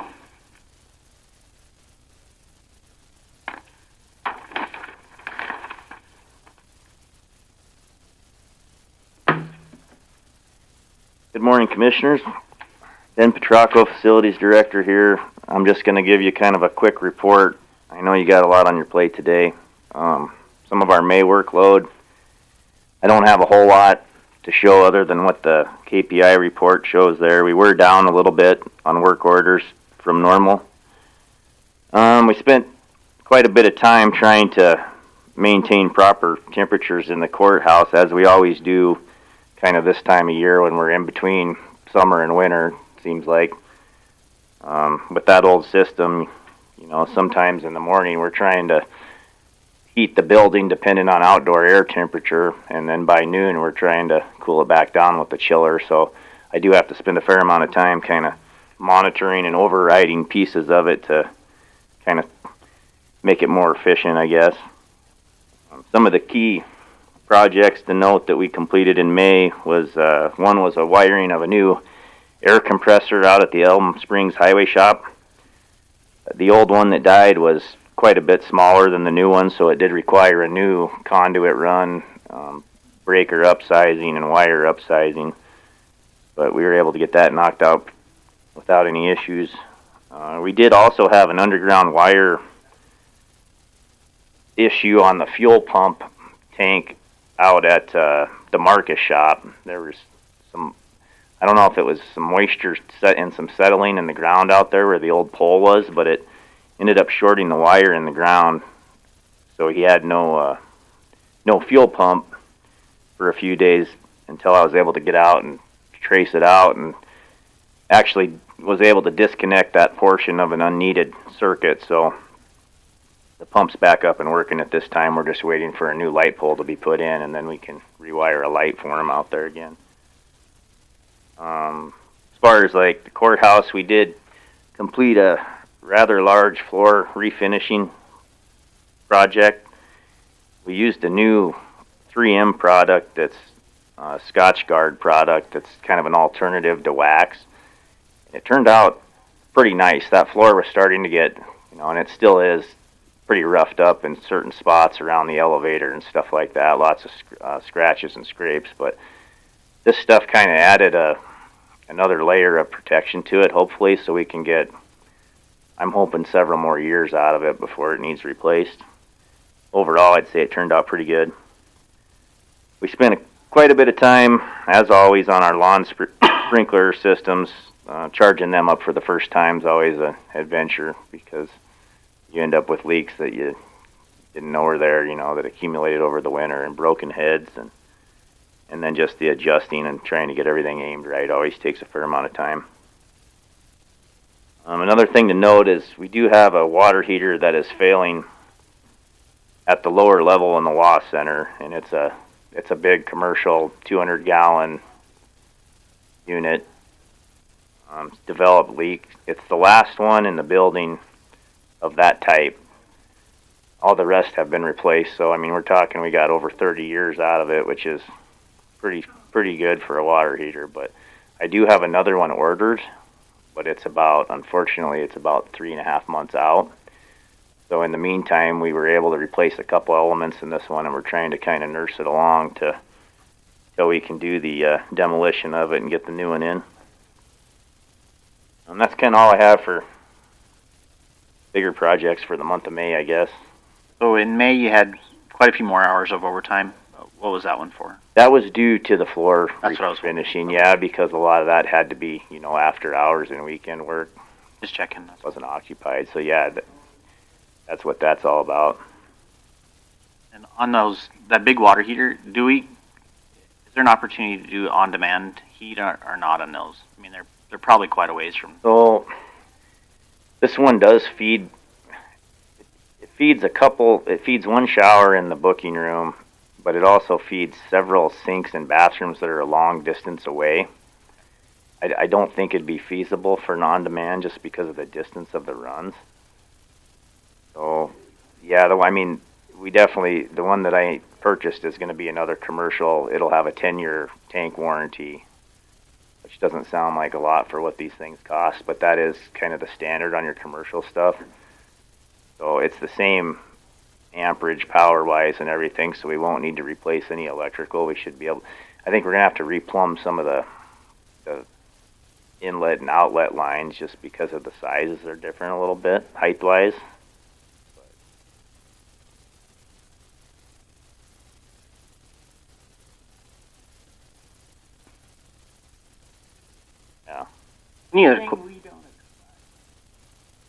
Any other questions on Mr. Petracco's report? If not, let's move to D2. Some of these items that we had you list. Oh, the surplus items? Yes. I guess it's just mainly informational. You came to us about a month ago and asked if you could get rid of some stuff that we're storing. We requested you to have a list of it, which is included here. Is there any questions from the commission on this list or anything else from Mr. Petracco? We've been saving office chairs for a long time. Yeah, I don't even know how that started. 116 office chairs. Yeah, it's bad. Broken file cabinets, broken chairs, a lot of them. There's a lot of clutter in there in that area, for sure. I'm going to say between truck and trailer, you're probably a dozen or so with our big dump trailer.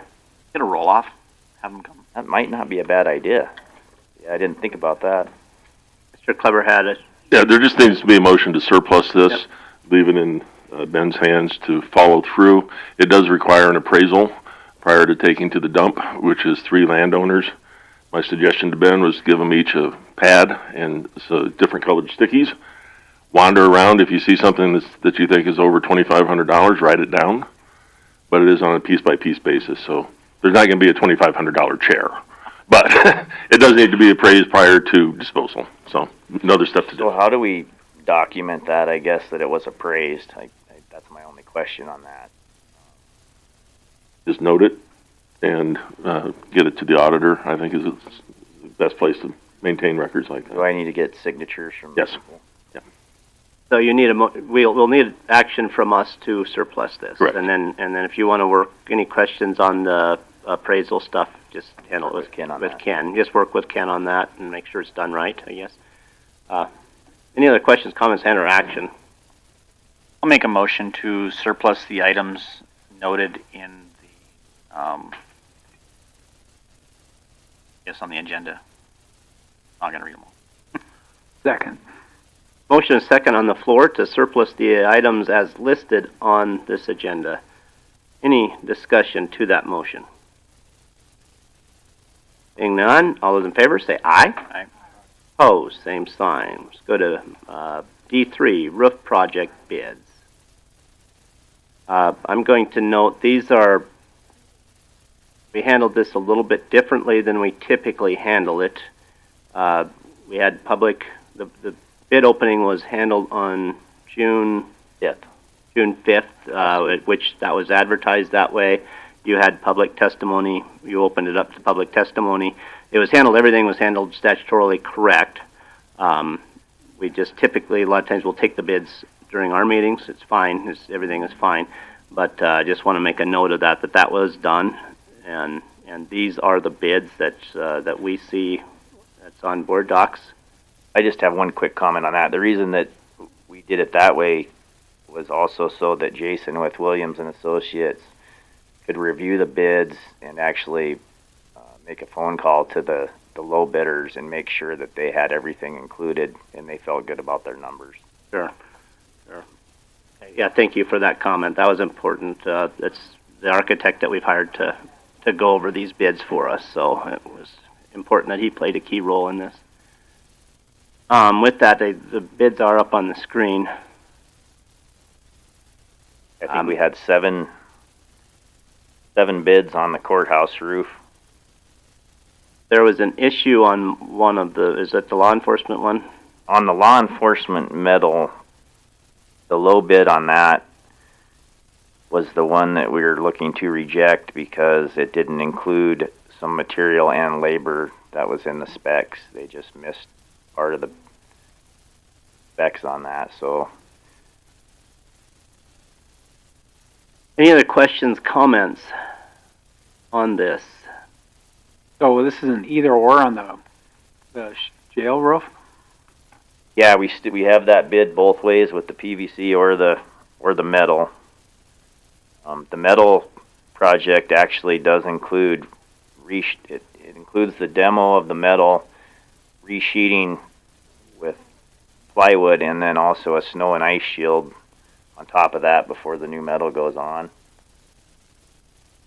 And the reason we did that way was the original engineering estimate was considerably more for the metal, and we anticipated around that 300 to 250 range for the PVC, but the metal ones came back actually a lot lower than we thought. So. Yeah, all of them did. I was really surprised with the numbers. Yeah, definitely. And the insurance on either it's a little more on the metal, but if I should be on admin contact. It was only like $20 difference between the metal and the PVC, just because the costs are pretty similar. Premium there. And you're.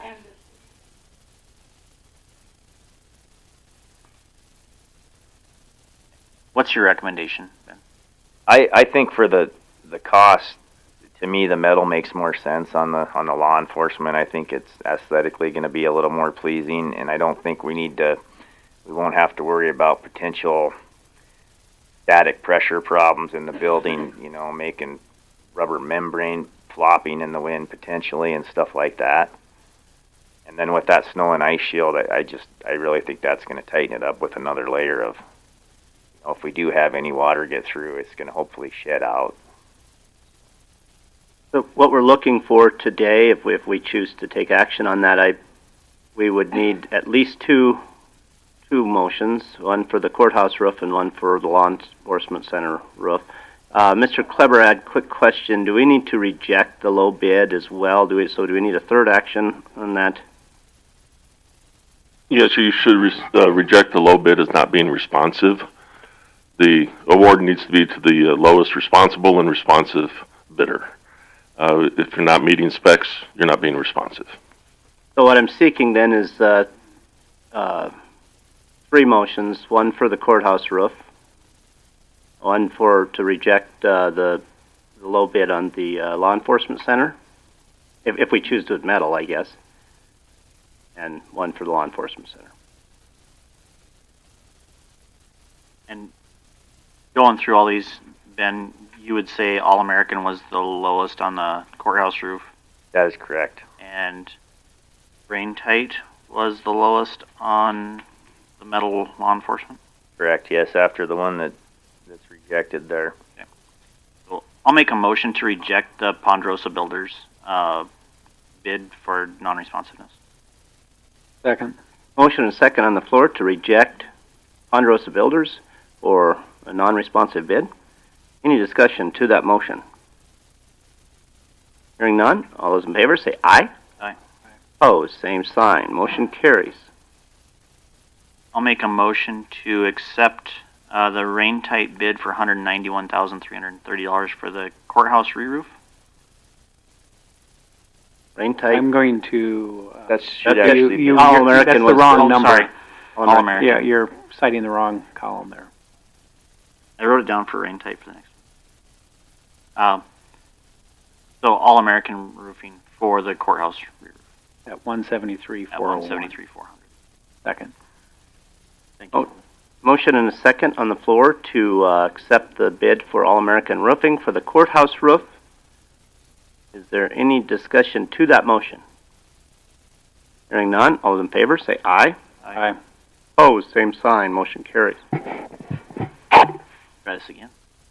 I'd like to make a motion to accept the bid for Rain Tight for the re-roof of the law enforcement center for the metal roof for $271,762. Yes. Is that Second. a second? Motion and a second. Wow. I'm excited I've heard you. Motion on a I'm so second. excited to get a roof over there. My only request is they don't maybe do it during the rally. Yeah, we definitely got scheduling to work through it, and it's going to be on both buildings. It's going to be a bit of a challenge, as always, with court going on and stuff like that. So, but no, that Jason even wrote that right up in the specs that during that 2-week span. Okay, there's a motion and a second on the floor. Is there any to accept Rain Tight's bid at $271,762 for the law enforcement center as a metal roof? I think we better include that since we've taken several different bids. That's fine with you. Any discussion to that motion? Hearing none, all those in favor say aye. Aye. Opposed, same sign. Motion carries. How does PVC roofing hold up in a hail area? We have PVC on top of the courthouse right now. And a lot of our buildings. I think this one's probably got PVC. This has got metal. This one doesn't. No, this has This is aluminum metal. shakes, but the newer stuff is supposed to be much better than what we have up there now, just because there's no deflection board on that stuff. I don't know why they ever did it that way, but this stuff's supposed to have a board underneath that helps the hail ping off of to where it doesn't make those little dents of cracking over time. To answer your question, I think, I don't know what the exact warranty is on it, but it's supposed to be in the 20-plus year range, I believe. Well, and this roof is a 50-year. Was it that much? Yeah, because we paid a lot extra for it. Probably because of the other building.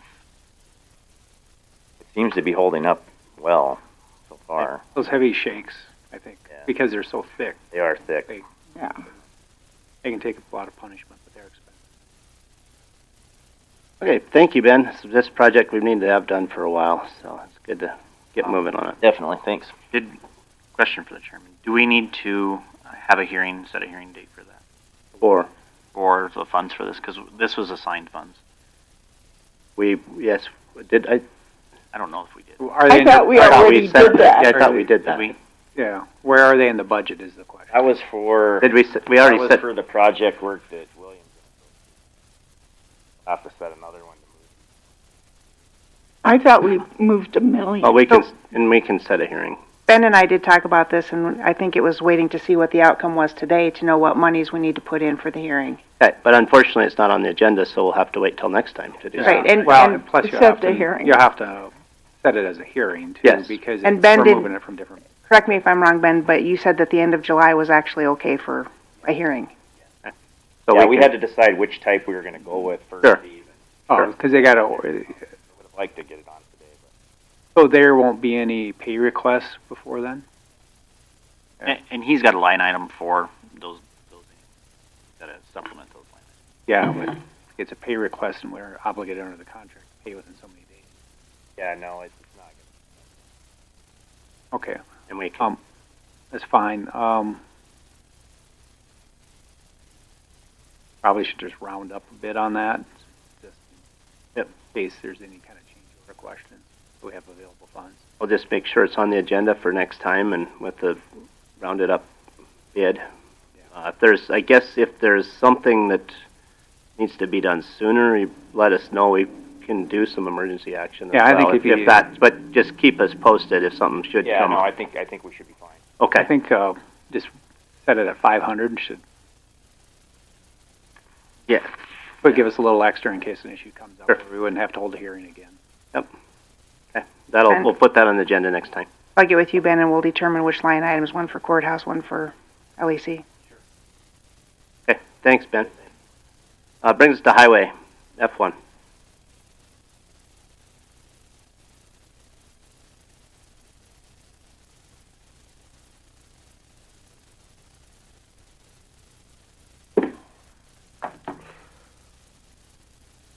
Troy Eastman here, Highway Superintendent. The first agenda item is the agreement between Meade County and South Dakota Game Fish and Parks. This relates to Elkvale Road improvements that go from Elk Creek Road, the pavement there, starting at that point, going north 3 miles, or roughly 3 miles, and then also Bill Janklow Lane, or road, or what, Bill Janklow Road, I guess it is, that goes off to the east, onto the, Game Fish and Parks property there. It describes what responsibilities each one of us will have for this agreement. It still remains a county road. They're just helping us pay for some improvements for it because of additional traffic leading to the shooting range. Commissioner Leggett, you worked on this quite a bit. I did. So, at the very beginning of this whole process, the Game Fish and Park said that they'd work through the agreement for the, fixing the road, things like that. During the course of this, we've been doing test sections of different types of road maintenance and trying to keep those roads together. The one that we settled on and Troy and I worked through was base stabilization within Autoseal, I think on the top of this one. We presented that to Game Fish and Parks and had a couple discussions. One of the discussions that we had was the bridge. The bridge, actually, we ordered a $100,000 piece for that because it basically somebody hit it. Wasn't part of this project, so the county's on the hook for that. I think there's probably about a $400,000 cost to the Game Fish and Parks for this work, and I really think it goes to the top of the hill. So this is the entire length of their project. It fixes some of those issues that we've had on the road itself, going up the hill and maintaining it. But all in all, I think it's a really good opportunity for the county to have a nice section of roadway. The Game Fish and Parks has put it into their funding sources so that they can pay for that. And I think this is a 5-year agreement. Is that what we have? Yep. So anything that we do, and then after 5 years, we'll renegotiate those costs.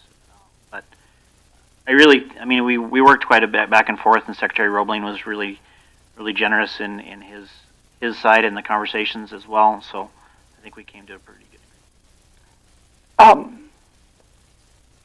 How'd they come up with the name Bill Janklow Road? I have no idea. It showed up in one of the documents, and I was like, oh, all right.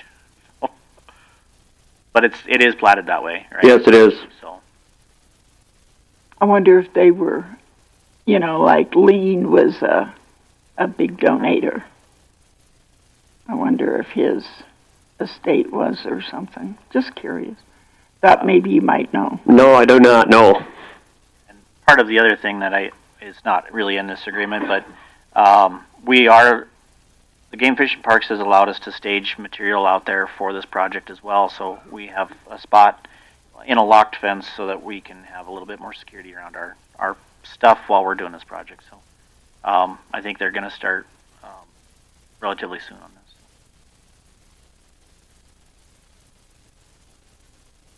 Hey, any other questions, comments on this? And or actions? Everyone had time to look it over? You want to take a moment to... I looked it over. You know, and Ken looked at this? Ken's seen this. You've seen this agreement with Game Fish and Parks. You've seen the agreement with Game Fish and Parks and had some comments. We can take it later. I'll make a motion to approve the contract and authorize the chair to sign. Motion and second on the floor to approve this contract and have the chairman sign. Any discussion to that motion? Hearing none, all in favor say aye. Aye. Opposed, same sign. Motion carries. F2, Joint Powers Agreement with South Dakota DOT for New Underwood Road. So yes, this is the New Underwood Road and Sturgis Road agreement that's been ongoing. This is just for the environmental and engineering portion of New Underwood Road, which is, This is, and Ken, if this is the document that we didn't approve it, but this is our document from changes that we requested that they originally had put out. Yeah, they had originally provided, we made suggestions essentially eliminating a large portion. And we sent that language to them, they had some suggestions, and this is the final. Okay. And we made more changes, so this is the final. That's what I'm saying. They had no changes from the last meeting that we discussed this then. They had not, no. Yes, so this wasn't approved, but we said hopefully it'll get approved. And so if approved today, then we'll send it to them for signature. One thing to note, Rhea, is they are keeping our STIP funds out of this, so we're not actually giving them money. They're just going to withhold money from our STIP. So just as we go through the budgeting process, there's a number. Have you talked to Somerset and the other towns? Because I still can't understand how we're going to take over Sturgis Road. So this agreement doesn't have anything in there about Sturgis Road. So we've removed all of that. I have had conversations with Sturgis, or with Somerset and Piedmont both on what that looks like. Obviously, my conversations with them were on the jurisdictional transfer of county roads to them, but those conversations did happen as well. So at this point, nobody's wanting to take that road over, and we've expressed that, and I know Gary and I both expressed that to the state. That's why we did remove it from this agreement, and just trying to get through that process. This agreement, and Rich or Mr. Kleber, correct me if I'm wrong, this agreement is simply to get going on the engineering of it, as well as basically the state needs it so they can be within our right-of-way to engineer it? Correct. And the primary change we made, Ms. Creed, is to Section 4. You know, they detailed out transfers, and we just took all that out. It's anticipated there'll be future discussions. Yeah, a lot.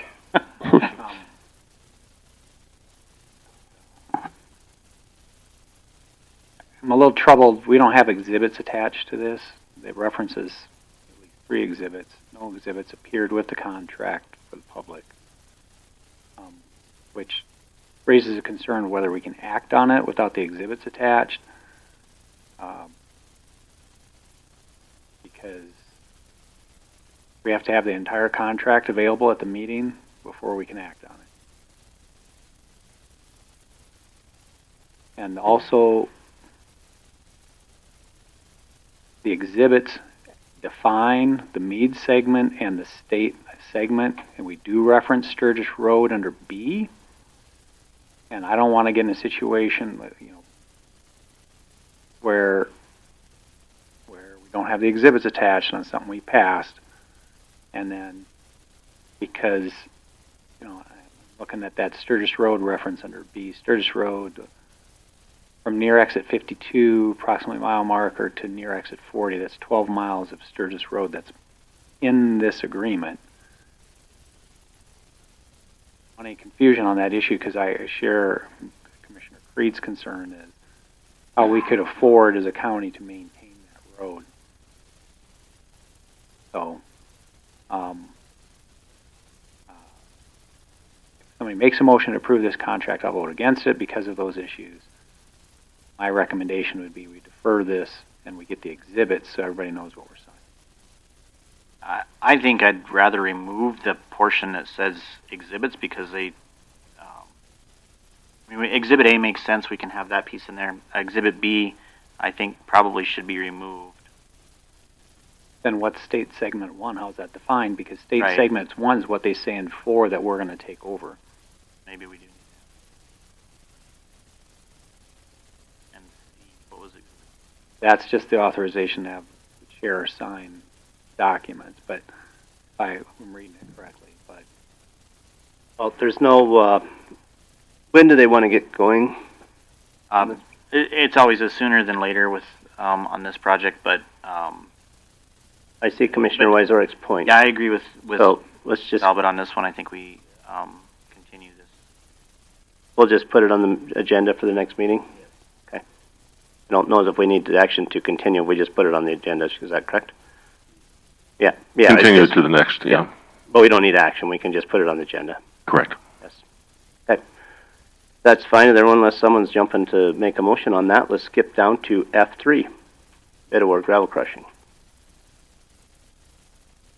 We opened these bids last meeting. Yep, that's right. We reviewed everything, and Rogers Construction had the lowest price per ton, and that's who I'd recommend for crushing this year. Any questions, comments, and/or action on this? Make a motion to approve the bid for Rogers Construction. It looks like they're the lowest responsible bidder. second. Motion on the floor to award the bid to Rogers Construction. Any discussion to that motion? Hearing none, all those in favor say aye. Aye. Aye. Opposed, same sign, motion carries. F4, notice to bidders, 2025 asphalt service treatments.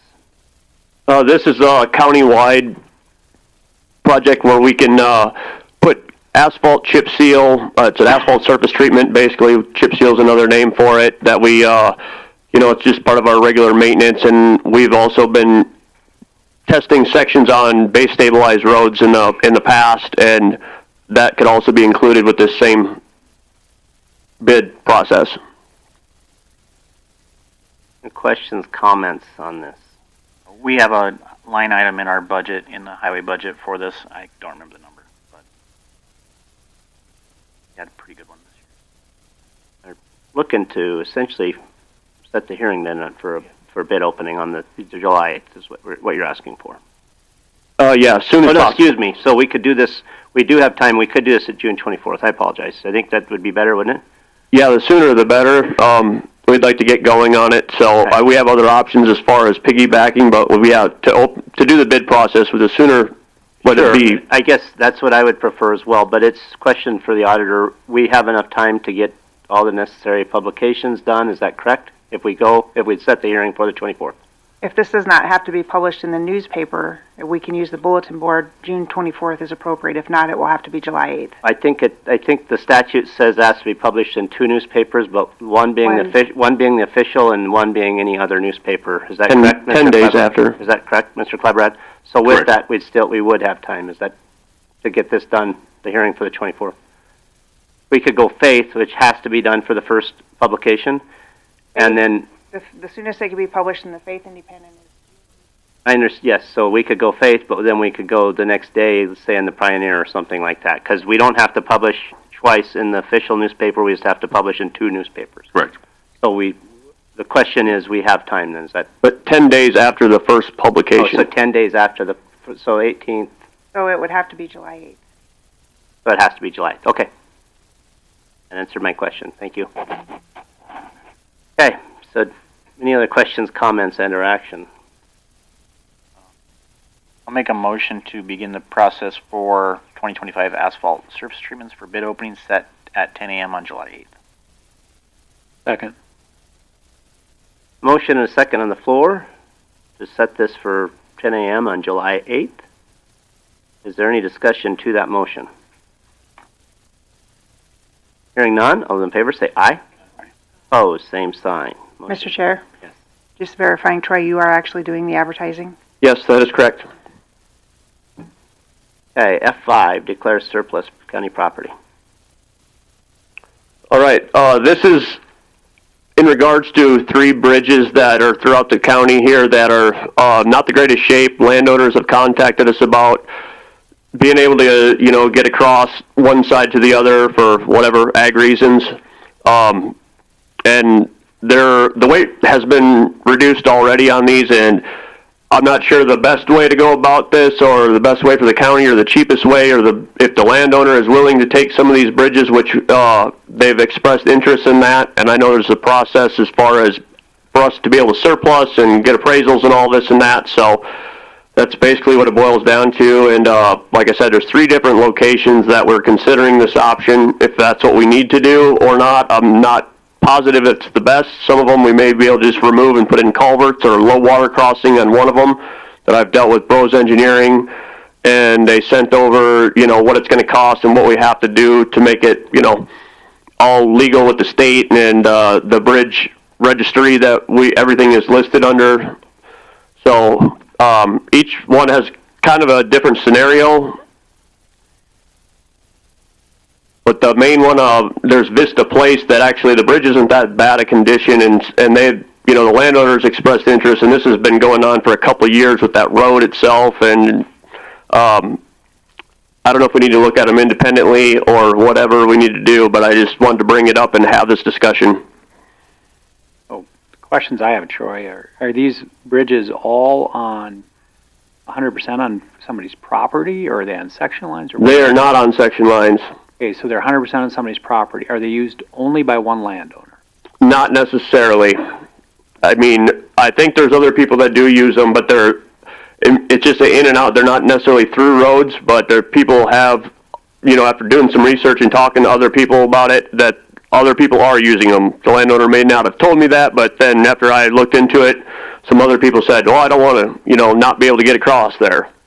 So, well, and there's a difference if somebody's using them because they go back there hunting on the guy's place versus if somebody needs to get, that's the access point, get back to 1,000 acres they have back there. Right, and then, and looking at the maps and from what people tell me that there are other ways, but it's way around, if they can't get across this bridge, or if they're allowed to still use a crossing that whether it's the landowner's crossing or if we make the crossing or however we need to do it.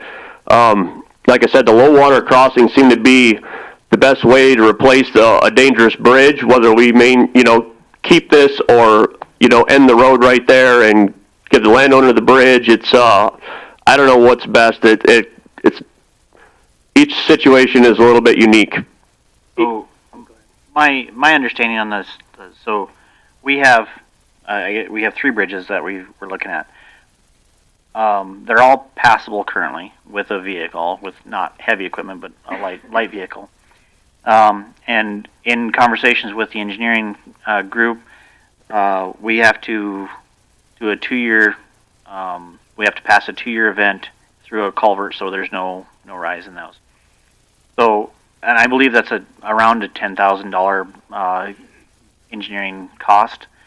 So all 3 of these locations, we can remove the bridges, we can put culverts in, pending the size of the culvert that we put back in.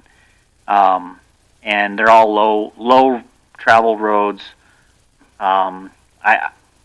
Unless the landowner that is there would like to purchase the bridge, I'm maybe leaning towards doing the H&H on them, getting the 2-year event culvert sizing, and putting in low water crossings in those locations, removing the bridges. So if I remember correctly, we have to do to surplus the bridge, we have to get an estimate from 3 landowners for for those costs, then sell it at some point. I think we just put it on our list of projects to just go remove those bridges, and even if we bid that project out for those 3 removals and putting in those 3 crossings, I think that maybe is a better option. But that's just my opinion. This also, the one on Vista Place was one that for the last, before I was on the commission, you guys were taking a look at possibly even closing that road as well. So I just want to point that out. It goes over some terrain. The only thing I would suggest to what you just said, Rich, I don't disagree necessarily, but if we are going to consider closing that road at some point in time, which I think at that point in time, it was before I was on the commission, so it's over 2 years ago now, that you guys looked at doing that and you just kind of moved it for another day, actually. I think you would have possibly even taken action that day. But, so if that is a possibility, then that bridge, we do need to do something with that bridge, would be my only thought on that bridge. Yeah, and I don't disagree, but I also think the one on, so if you pull up that map on structure 47666 400, that's the Vista Place one. I think that is on a section line, or at least inferred to be on a section line. It may be, it may be moved off of or something, relocated, perhaps. Kind of going back to the section line conversation, that section line's still an open section line. Sorry, that one is. I think that removing the bridge and putting a culvert in, whether or not the road gets closed or not at a future date, that's still a question, but that to me is a cleaner. I'm open for whatever. I just hate to have a bridge on a road that's not ours, would be my own. Right, that's why I'm saying take it out. If we put a culvert in, it's a low water crossing, and I'm guessing these are going to be 24-inch culverts. Yeah, I guess I can't say for sure how big they'd be. I'd have to have Bros tell us. And I also think that structure 123 is probably on a section line as well, or at least the inferred location would be on a section line, not necessarily on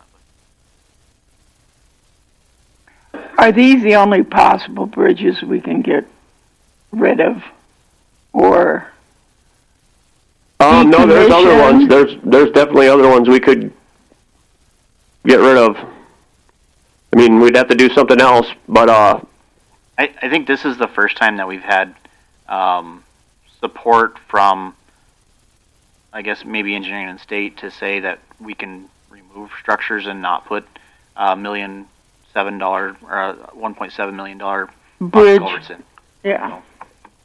So I think if we go down this and get a good process and plan put together, maybe is a good solution.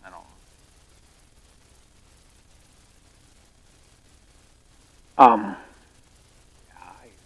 The low water crossings probably seem the best. My concern is I don't want to sell a bridge to a landowner that other landowners need to use that bridge, and then he thinks he can close it off or do whatever out of the blue. So that's kind of why the question. The one we did surplus that bridge here a couple of years ago, but it was on that landowner. It was basically access to his house, and he had alternative access. He just didn't like driving that far. I'd like to get rid of the bridges. And I'm not even saying that we can surplus these. I just would need more information about who uses them for what purpose. You got, and the mere fact there's other ways to reach it, but it's longer. I'm probably okay with getting rid of the bridge if that's true, but I think I'd need that information before I took it. So I think the idea of the low water crossings actually strikes me as maybe the better option. I mean, it seems like this has been the conversation on so many of our bridges is 3 cars a month on them. Is there, I guess I'm trying to figure out a way to get rid of some bridges as much as anything, but so would there be a way, some of these, I know at least one of these landowners has talked to us and he would like to buy the bridge, to be honest with you. So what, would there be a way to put it in if we surplus and sold it to that landowner that he would put in that low water crossing? Yeah, I think that's all easy to put in there. And it's still in a right of way, so no matter, if we sell the bridge to them, they still have to provide access through there. You know, I understand that. So, yeah. So basically what I'd be saying is that they'd have to always have something so that that people can get through, especially if it's on a section line. So with that said, we'd have to surplus it if we'd go that route. Right. And I think you're talking about the one in Impala Place, is that correct? No, I'm talking about the one on Vista. I haven't had any contact with the landowner on Impala. Is the one on Impala the one that this is why we started the conversation? Yes, exactly. Frankly, I would tend to say that I don't really want to surplus something on a section line. Because I don't know what it means then. I surplus a bridge, now somebody owns the bridge. On an open, And, you'd need the landowner to write, he would own the bridge, but he'd have to say anybody can pass it at any time. I can never block it off. I can never charge anybody. Right, and then on a section line, they'd take responsibility for failure, I would. Yeah. Well, I don't know. Oh. I can't imagine anybody wanting to buy it under those conditions. Unless it was to be removed and they wanted to use whatever scrap that was there. Right. Well, yeah, if they want the scrap, I don't have a problem. If they want it because they don't like their neighbor that drives through. That's different, yeah. That's different. And as far as I know, that's not the case with any of these bridges. That's not the discussion that we're having with them. But I think probably just get with Bros. We'll do the H&H on them. Do low water crossings, and we'll come up with a number. I'm guessing that's the easiest. Okay. To remove them. I just remembered one other bridge that we looked at, Gary. That 146 place, I think it was, would fit into this category too, I believe. Well, yeah. There's several. I can think of several bridges throughout the county. To be honest with you, that it would be advantageous for us to put some of these low water crossings in and be done with it versus there's some of these places where we're getting awarded a big grant that something like this would be better suited than a $2 million concrete culvert, to be honest with you. Mm-hmm. That's I do appreciate the improvements that is coming out to my part of the county, but sometimes it's serving one or two people for the big grants. So and even I've had people out there if even tell me, gosh, a low water crossing would be sufficient for us to get in and out of there. So yeah, maybe start getting a list of these and we can get after some of that. Okay. So if there's nothing that we need to do today, let's just keep moving on. Thanks, Troy. Yep. Thank you. Brings us up to Sheriff.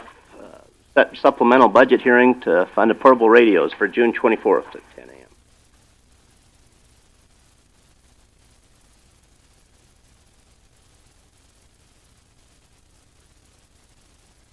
Good morning, Commissioners. Mr. Chairman, Sheriff Pat West. Coming here today to request a hearing to be set to consider supplemental funding for 16 radios for our deputies. Little quick history. We have an opportunity to fix our problem that we have with radio coverage along the I-90 corridor, which is known as the Gauntlet.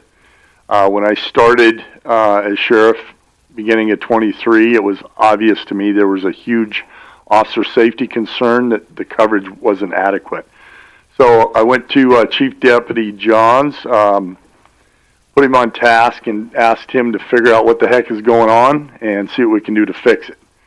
And he's worked extremely hard over the last 2 years, worked closely with state radio, with legislature, obtained some funding for a study to figure out what's going on with it. He actually, I think they ended up getting $45,000 to do this. Part of the study was supposed to be done in April, and currently we don't have it yet, but we are hearing that it's looking like we're going to need 2 towers to be put in the Piedmont location to make that coverage where it needs to be. The other option that we have and we're looking at is the upgraded new radios that are currently available. These would fix our current problem. Right now, Sioux Falls PD is looking to purchase a couple hundred radios from Motorola at a discount price, and a part of that discount price would also be extended to other agencies. The normal price for those radios are around $11,000. The discount's going to be around $6,900, and I think, Chief, you said 111. Yeah, $111,260 would cover those 16 radios.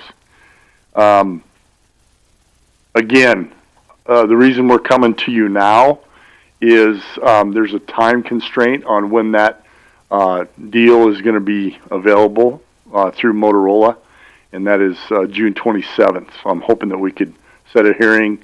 We can lay out a lot more details on the 24th during the commission meeting.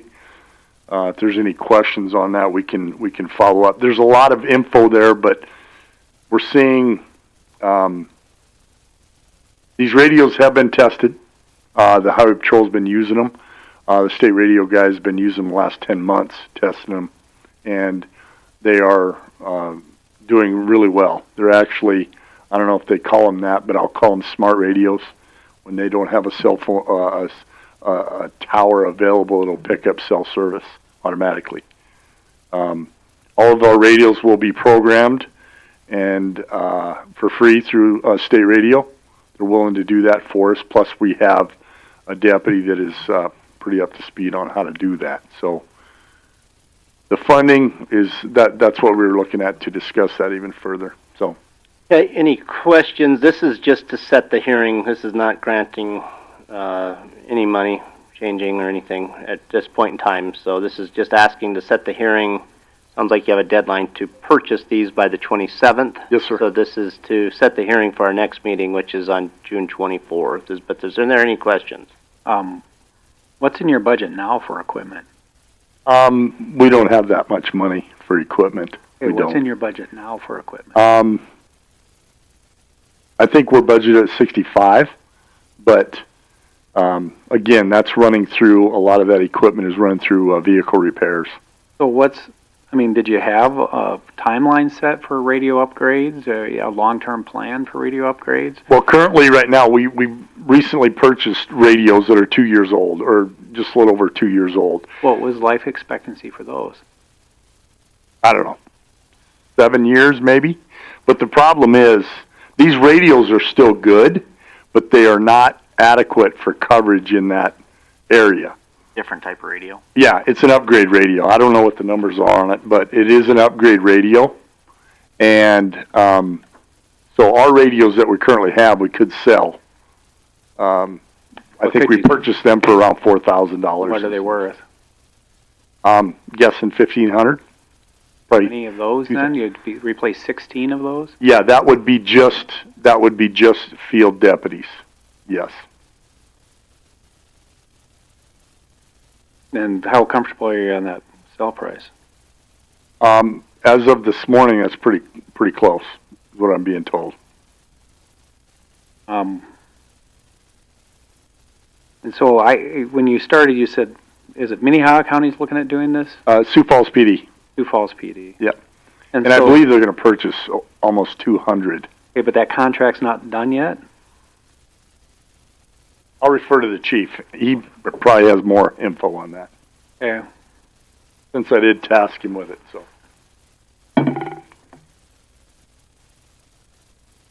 Good morning. James Johns, Chief Deputy. So the Sioux Falls, Minnehaha area has a giant radio project that they're currently working on. The state has been assisting with that project, making sure the right equipment is being purchased, things of that nature. It's a significant upgrade for their system. One of the things that they were able to do is they're buying these radios in bulk, and in the bulk purchase that they've got, the contract that they currently have, these $11,000 radios are being offered for $6,900. The state recognizing our significant issue out here, and having worked on it for 2 years with us, said this is a significant solution for not having radio coverage in downtown Piedmont or in Somerset. So the state contacted Motorola and said, hey, you've got this deal in place with Sioux Falls. Can we leverage that and offer that same price to any other agency in the state that is experiencing our problem, with the specific goal of trying to solve our problem immediately versus the several years down the road that the tower study is working on. So the price is set. We have that specific price ready to go. We just have to be able to submit an invoice, purchase order invoice by the 27th, because that is when the Sioux Falls group is putting their money into Motorola. How would that be any different than buying off another state bid? Well, I don't know. I mean, I haven't seen any of the documents, so it's Yeah, possible. I mean, well, so there wouldn't be a deadline on it, would there? well, that's the question, or, I mean, that's, whether it's a deadline, a set deadline, whether it's, I mean, it doesn't sound like it's a state bid, but, I thought any time a governmental agency bid out something, anybody could latch onto it. I don't think that's true. The seller still has to agree. Oh, Or to okay. limit it to. Yes.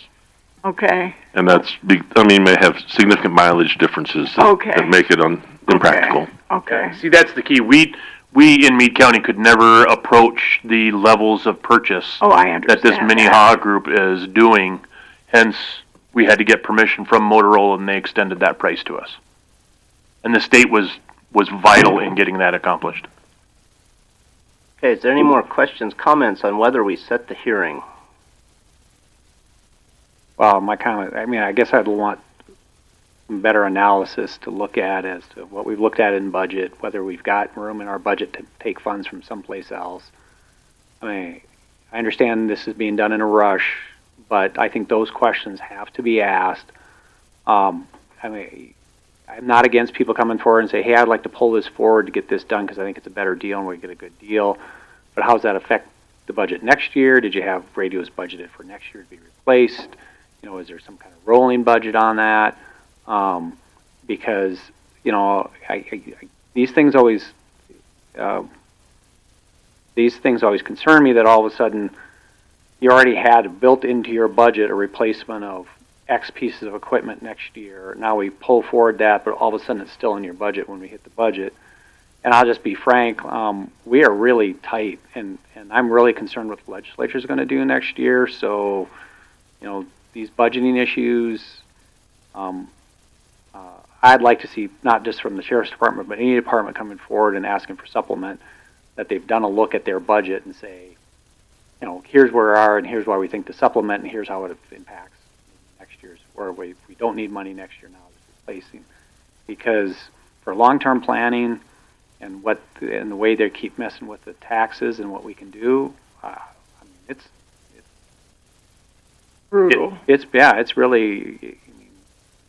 I understand the safety issue, but at the same time, I got to pay for a lot of other stuff that's required for the county to run. Yeah, currently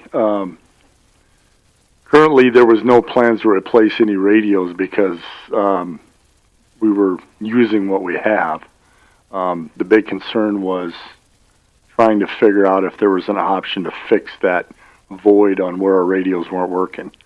And the cheapest option we found is these newer radios that are upgrade.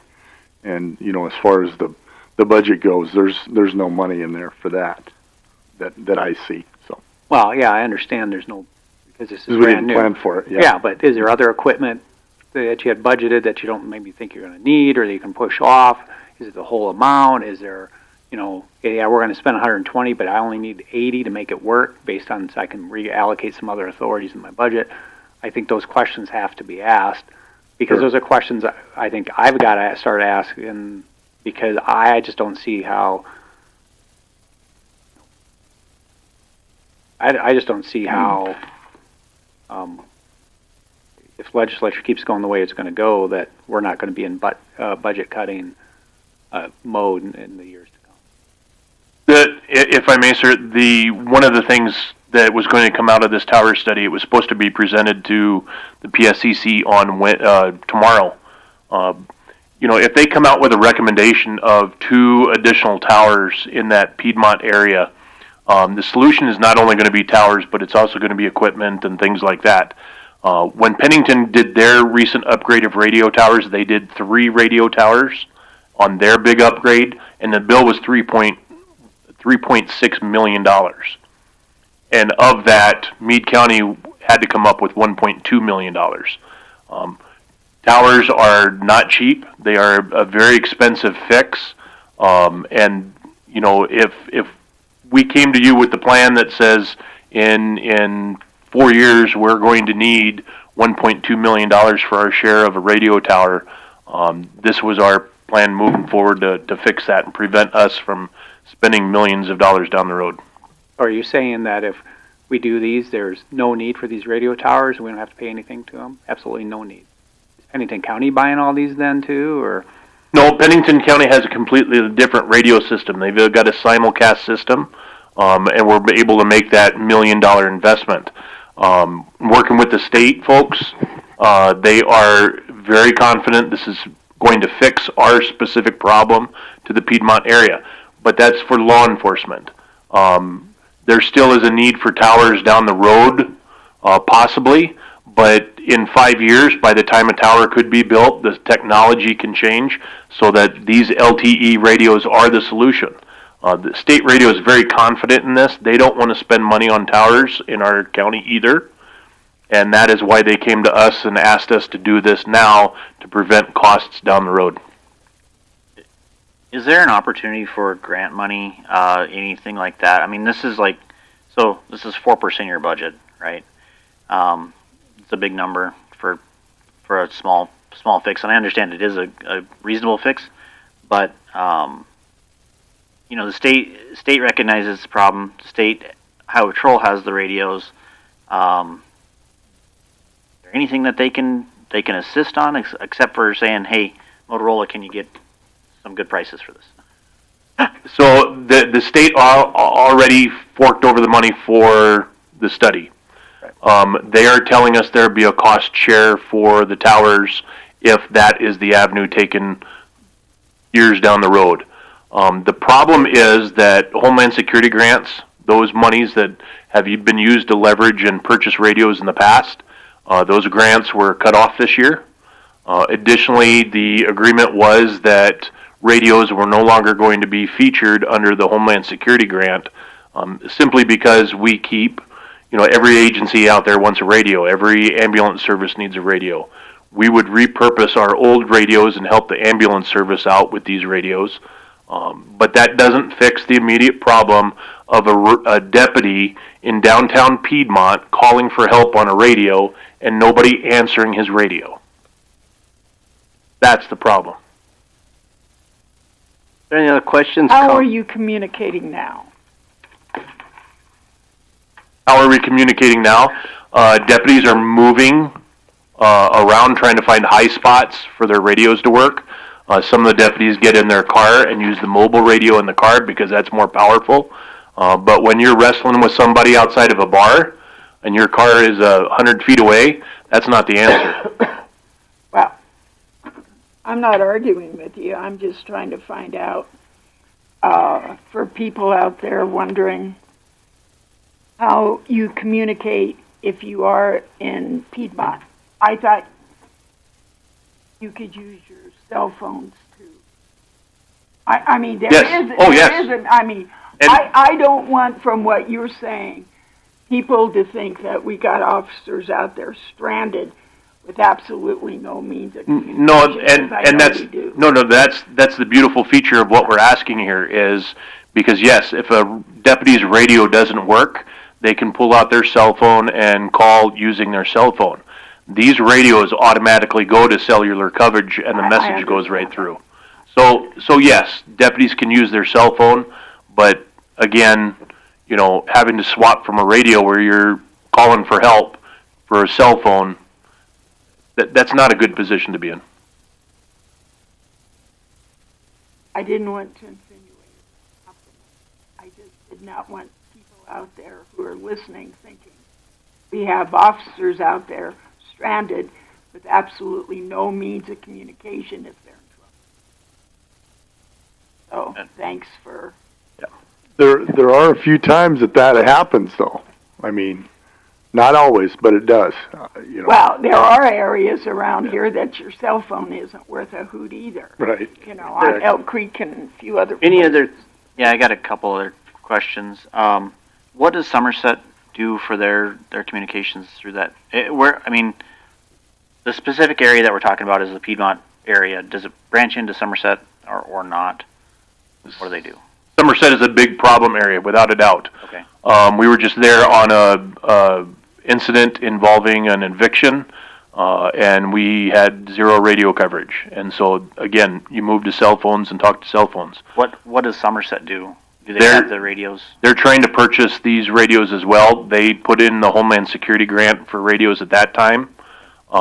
Their grant was not approved of, and but yeah, they're in the same boat that we are. Well, so is Somerset getting the state radio offering this deal to Somerset too? Yes. And I was just looking at, looks like Rhea put up your budget. There's a $245,000 line for sheriff's machinery equipment. And I don't know if that means 244 of that's already been spent, Rhea, or whether that. Yeah, majority of that funds are going to be our 3 vehicles and their equipment for the vehicles. We don't necessarily have a line item for radios. We have a line item for sheriff's equipment, and a lot of that is sucked up from clothing allowance and things of that sort. And that, I think that's at $25,000. Is that right? So, I mean, have you already ordered the cars? Yeah, the cars are ordered and purchased. I think they're on the invoice right now for you guys to approve. There's 3 of them. Those need to be ordered a year in advance. Another question would be, so Somerset's covering some area, they're providing some support.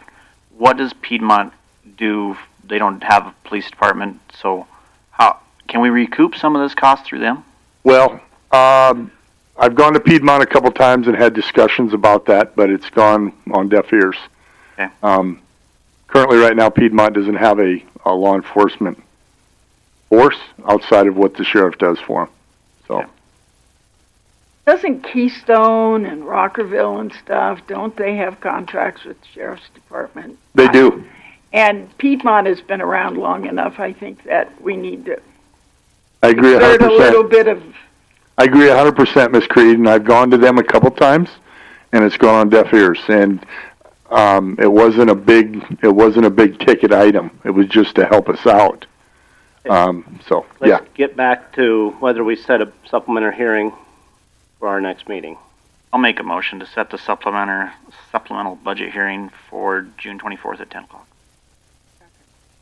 Motion and second on the floor to set the supplemental budget hearing for June 24th at 10 o'clock.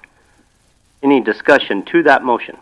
I'm going to support setting the hearing, though I think there needs to be a hard look at your budget to see if there's some funds available under other line items that could offset some of this. Or things that maybe aren't as important to do this year that we could do next year. And any more discussion to this motion? Mr. Chair, you do need to provide a method of notice. It can be the bulletin board. It has to be at least 10 days in advance. That can be in this motion or a second motion. I'll amend my motion to have it on the bulletin board downstairs. Not of 120,000. Okay, thank you. Thanks, Rhea. Any more discussion to the motion? Hearing none, all those in favor say aye. Aye. Opposed, same sign. Motion carries. It was down to planning.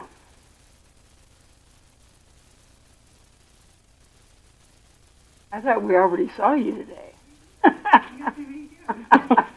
There's, Oh, we got, oh, that's. if there's no question on our monthly report, and unless you have something you'd like to highlight, Ms. Vig. The only thing I have is the TIF application for AR Ranches will be on the planning commission or planning board meeting July 7th and a county commission meeting on July 8th. And then I would like to thank Max Rook for all her help on North Haines TIF to get everything into Toby Morris. There's no other questions on our monthly report stuff. Let's run down to H2 with the variance request, the building setback.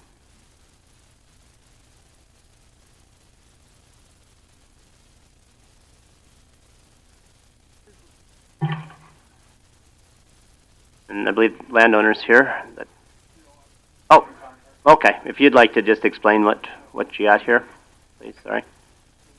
And just if you'd identify yourself and who you're with. Your mic's not on. Is your mic on, sir? Andy Wordman. I work for Serpo. We do reconstruction after fires and water and stuff like that. And this fire started in, it would have been September of 24. And we've been working with the insurance company and you guys trying to get this taken care of so they can get back in the house. We just need a variance, and also we had all the other stuff taken care of. I do believe we sent it all in this morning, so we should be good to go. So this was essentially what we're asking for, the variance for is originally this was built as you're requesting. You're just going to build it the same way it was. We're going to build before. it the same way, and it was originally built in 78 or 9, I can't remember, 78 or 79, somewhere in there. So there more than likely was not a setback, I assume, in 78 or 9, obviously, if it was built that way, I guess. Yeah, there's a different setback, I do believe, and it got changed somewhere in the line, so that's what we're... Okay. So, I don't think they had any rules then. well, there might have been even if there was a setback, we have changed our setbacks to measure from the eaves as opposed from the wall. And so that could be the difference just right there. That's from the wall to the roof. Do you have anything else, Commissioner Wyzorek? No, it makes perfect sense. It's generally supported. Well, I think it was unanimously supported at planning, and you know it's existing lot, and they're basically just it's not going to be an identical home, but it's pretty much It's going to be identical as what it was, as far as how it's built now. And it's going to be on the same foundation. Right. Didn't it burn absolutely to the ground? It didn't go all the way to the ground. It was just the top floor. Down in the basement and stuff, there was a lot of debris and water and stuff from that, so we gutted the whole thing. It was what the insurance decided to do. It was better to gut it and start all over. We did have a test on the concrete for the basement, and that was okay. And then we did the setback lines. Any other questions, comments, interaction? Make a motion to approve the variance request. Second. Motion and a second to approve the variance request. Any discussion to that motion? Hearing none, all in favor say aye. Aye. Opposed, same sign. Motion carries. Thank you for coming in, Mr. Thank you. H3, a variance. We'll appreciate it. Yeah, thank you. Variance request, plat extension ordinance 20, lots 4 and 29 Sunrise Ridge. Oh, go ahead, Jeremy. Jeremy Anderson, Sunrise Ridge subdivision. Went to planning last week to get an extension to December of 2026. We have some delays in getting the contractor on site, weather delays, and they're pretty busy doing some other projects. And so we're on the list, but we don't have a definite start date, but we're still hoping that we can get started by the end of this year and be done by the end of 26. Knowing that if we aren't done, there won't be an extension granted, as they mentioned to us in planning. So we'd have to be prepared to have a bond ready if we aren't done by then. So our plan is to get started as soon as the contractor can get started. We're using Wilson Contracting, the same that built Ralph's Way, the road that we built there. So I think that's the meat of it anyways. Commissioner Wyzorek, do you have any thoughts for planning? Or yeah, comments that came from accurately stated it. I mean, they've been really good to work with. Our ordinance only allows like a 60-day, and they came in and got that. We advised them, to get the variance because they needed more time. I think it was unanimously supported by the planning board. The discussion on bonding it was to make sure it doesn't become a perpetual request, that they don't come back and request another one, because they could get the final plat if they want to bond the infrastructure, but they prefer to finish the infrastructure and not have to bond it. So, so that solution's open to them if for some reason the contractor's still out. But as generally the planning board, they don't want to set a precedent where somebody just keeps coming in and getting extensions, because ordinance change, people's expectations change, And we are prepared to go ahead with the bond if needed. So, yeah, so otherwise we're good with it. Any other questions, comments? I'm good with this as well. We need the bond requirement in? Wasn't in the other one. Yeah, it wouldn't hurt to have it in. That was the discussion that the board wouldn't grant him another one, but I don't think we made it a condition of the variance. Yeah, I mean, the other option is for us to go through the whole process all over again, Right. which we're not really. You'd have to start with a brand new preliminary plat. Yeah, right. I agree. I'll make a motion to extend the deadline of the extension agreement to December 31st of 2026. If it exceeds that, then a bond will be required. Motion is second on the floor to extend the deadline, extend the agreement to December 31st, 2026. And if it exceeds that, a bond is required. Any discussion to that motion? Hearing none, all in favor say aye. Aye. Opposed, same sign. Motion carries. Thank you for coming in, Mr. Anderson. H4, continuance of review of refusal inspection for lots 4 of Block 2 of Pleasant Valley Estates. This is actually, we made a motion, we took action to not allow our planning department to grant any more permits until they came back to us. This is on that foundation that we need to look at. Yes. So, gentlemen, if you're here today, if you'd like to go through what you have. Braden Stoll, I'm top shelf employee. Dax Polka, top shelf employee. So the first packet, Rhea, that says additional is the stuff that is the new information out there.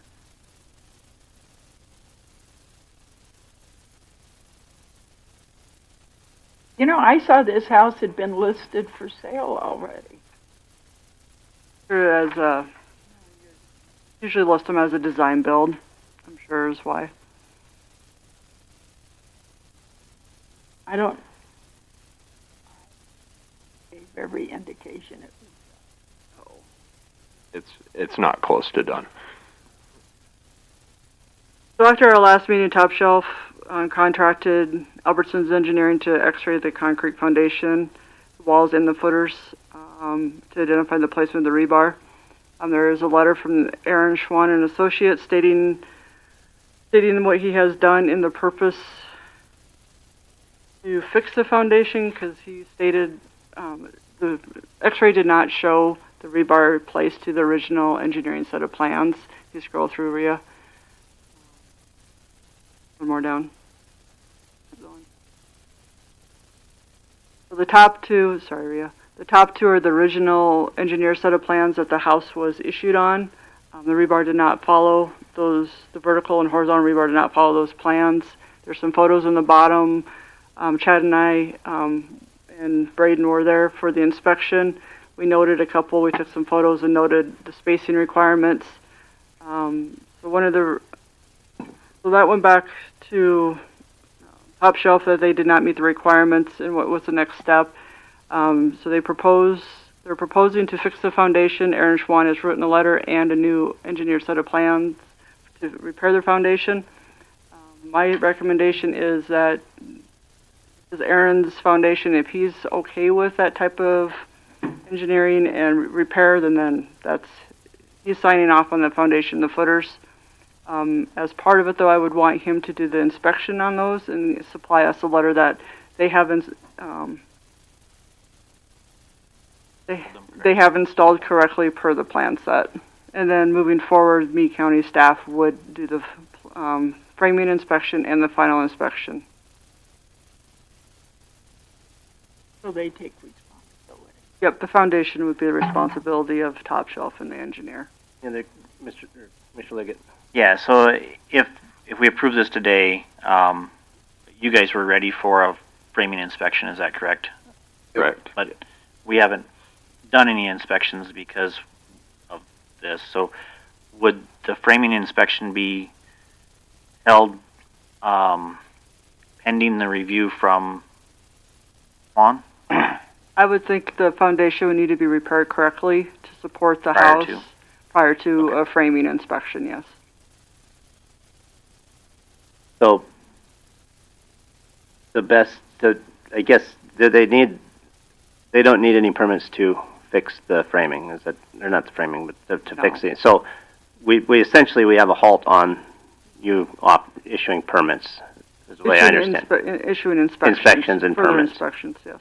So, I guess I'm a little unclear on action that needs to be taken today because because essentially then you get the foundation fixed before, is what you're recommending, before we issue any more permits. Is that correct? Yes. I think what we need to do is authorize planning to accept Swans and Associates' opinion letter that the work's been completed and meets recommended fix, so then they can just move. That's what we're looking for. Because right now, Swans could go out and do it, but then even if they brought it in, planning couldn't act because unless we act by the requirement. Okay. So Tanya, am I accurately stating what you think is the fix here? Okay, any other questions, comments then, or action? I'll make a motion that if planning receives a report from Swan and Associates, the work has been done to the specifications set forth in his June 2nd, 2025 letter, and his opinion remedies the issue with it's been called out on the foundation not being properly built to begin with, then planning can move forward with required inspections. Glad you said that. I second. Okay. All right. Well, that's fine. I tried to speak slow and articulate it. Okay, we have a motion and a second on the floor. Is there any discussion to that motion? Hearing none, all those in favor say aye. Aye. Opposed, same sign. Motion carries. Thank you. Pulled off of the consent was K8. We'll make it H5. Yeah. Tanya, sorry. Back here. I pulled up K8 off mine off of consent. Which was a preliminary plat, Tract A of Henderson Ranch Estates, addition dedicated public right-of-way to Hale Place. It was K8 originally in the agenda.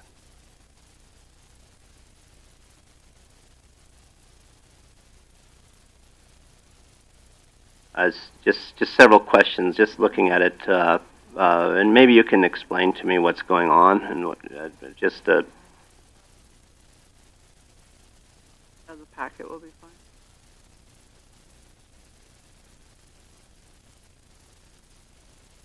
The aerial will be sufficient.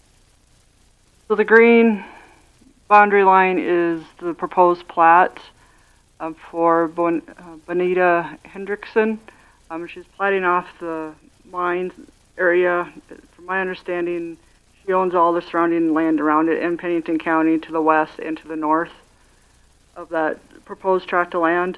It's for it's part of her financial planning of everyone. They're just divvying up the land, is from my understanding of the project. I did receive the new plat along Hale Place. It will become a 66-foot dedicated public right-of-way along her property line on the green. There is an active mine. I tried to call South Dakota DNR on the mine site. I did not get an answer yet to know if it's permitted. I'm assuming it's permitted if they're selling goods. So I did not have any answers from them yet. There was a section line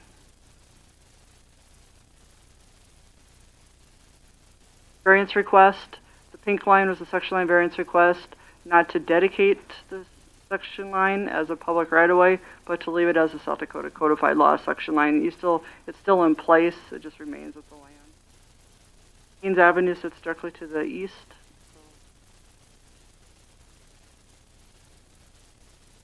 And that It was voted unanimous from the planning board to move forward with the plat, and the variances were also voted unanimously to approve. How long has this mine been in existence? I have no idea. Been there for a while. Long time. Section line, I guess, is it. Obviously, they did not request to have that vacated. Then They did not request to have it. and I'm kind of curious as to why, but it's obviously useless through the mine. But would this be typical of a plat that you guys see with section line like that? Commissioner Wysark, you can weigh in as well. Yeah, so there's a couple things going on here. Is the variance they wanted was so they wouldn't have to dedicate this section line. It still exists. It's just they won't have to plat it off as a separate. We thought that made sense because it, kind of parallels Haynes through there anyway, and it goes to the mine. Any sense to dedicate it, because odds are you'll never build there given where Haynes is at, but they weren't asking to vacate it either. The other thing they can't say they agreed to do it because the surveyor had to go back and check, is we wanted to dedicate the road that goes in on the north edge of this property, which is not on a section line because it's used by multiple parties, and felt needs to be a long-term road, a public right-of-way, given that the thousands of acres that are behind it, that various parties are already using. And so the surveyors confirming that. Yes, I received a plat that they were able to Get the confirmation. and I prepared the final plat with the 60. Okay, yeah, which planning was far more important than worrying about dedicating that north-south section line given the location. So essentially, what they're doing is just platting this off from. Yeah, my guess would be that they're, for estate planning, that makes some sense, that they're a mining operation, that maybe you leave that to one kid or you sell that off or do something different with that versus what you're doing. Any other questions, comments?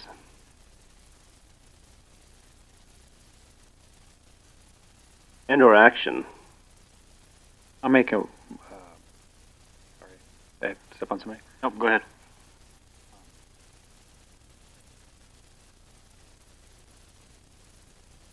So I guess I do have a question here, Tanya. We approved the variance on the section line at planning, correct? Yes. Okay. I'll make a motion to approve the preliminary plat contingent on 6 to 6 foot wide dedication of public right-of-way center on Hale Place. It may be helpful if you did say and approve the variance as well. It's not included in the motion of planning. Yeah, but we don't approve planning since it's Board of Adjustment, so the variance doesn't come to the commission. Okay. Okay. I'll second. Motion is second on the floor. Is there discussion to this motion? Hearing none, all in favor say aye. Aye. Oh, same sign. Motion carries. Thank you. I think you're done now. Brings us to the auditor. I-1. Rhea Crane, Meade County Auditor. You have the budget and the expense reports through the end of May presented in board docs.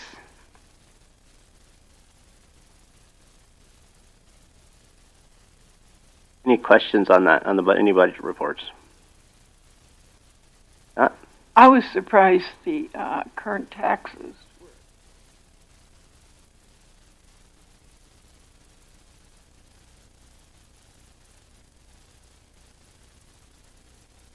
Last year, you mean, at this time? Oh, I looked at it the other day. Yeah, we have 45% remaining essentially to collect. Any other questions on the budget? Not, let's run down to I2, overtime report. Any questions on that? Comments? It looks like we're still using quite a little communication hours overtime. Not that. Doesn't look like it will ever end.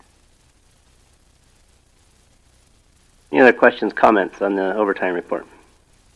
Not, let's run down to I3, credit card use policy. I believe Dawn is probably sprinting. Oh, here she is, sprinting up the stairs to take part in this conversation.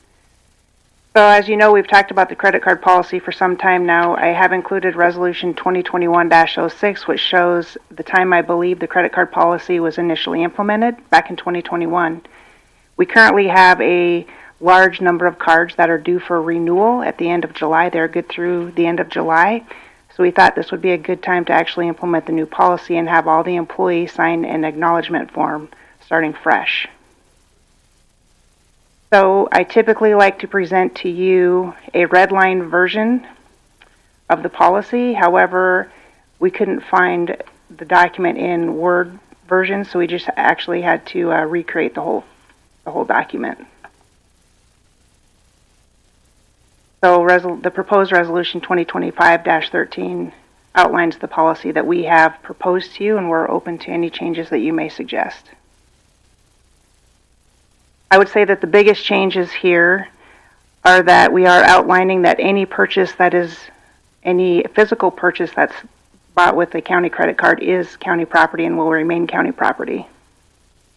Obviously, there's things that are purchased such as continuing education hours, travel expenses, etc., that are a little bit different. We also outline the fact that we will not cover any taxes other than taxes that are on fuel that when the deputies use on the highway. Obviously, they're not carrying around a tax-exempt certificate and have the ability to get those taxes removed on the spot. So that would be like if somebody, I think we don't purchase food in here anymore, but if they were to purchase food, that would not be covered, and the taxes would not be covered. Food will not be covered. As you can see in item 4, A, B, and C. C is meals or gratuities are not covered by the card. Don, do you have anything to add? I do. Good morning. Dawn Christensen, Chief Deputy Auditor.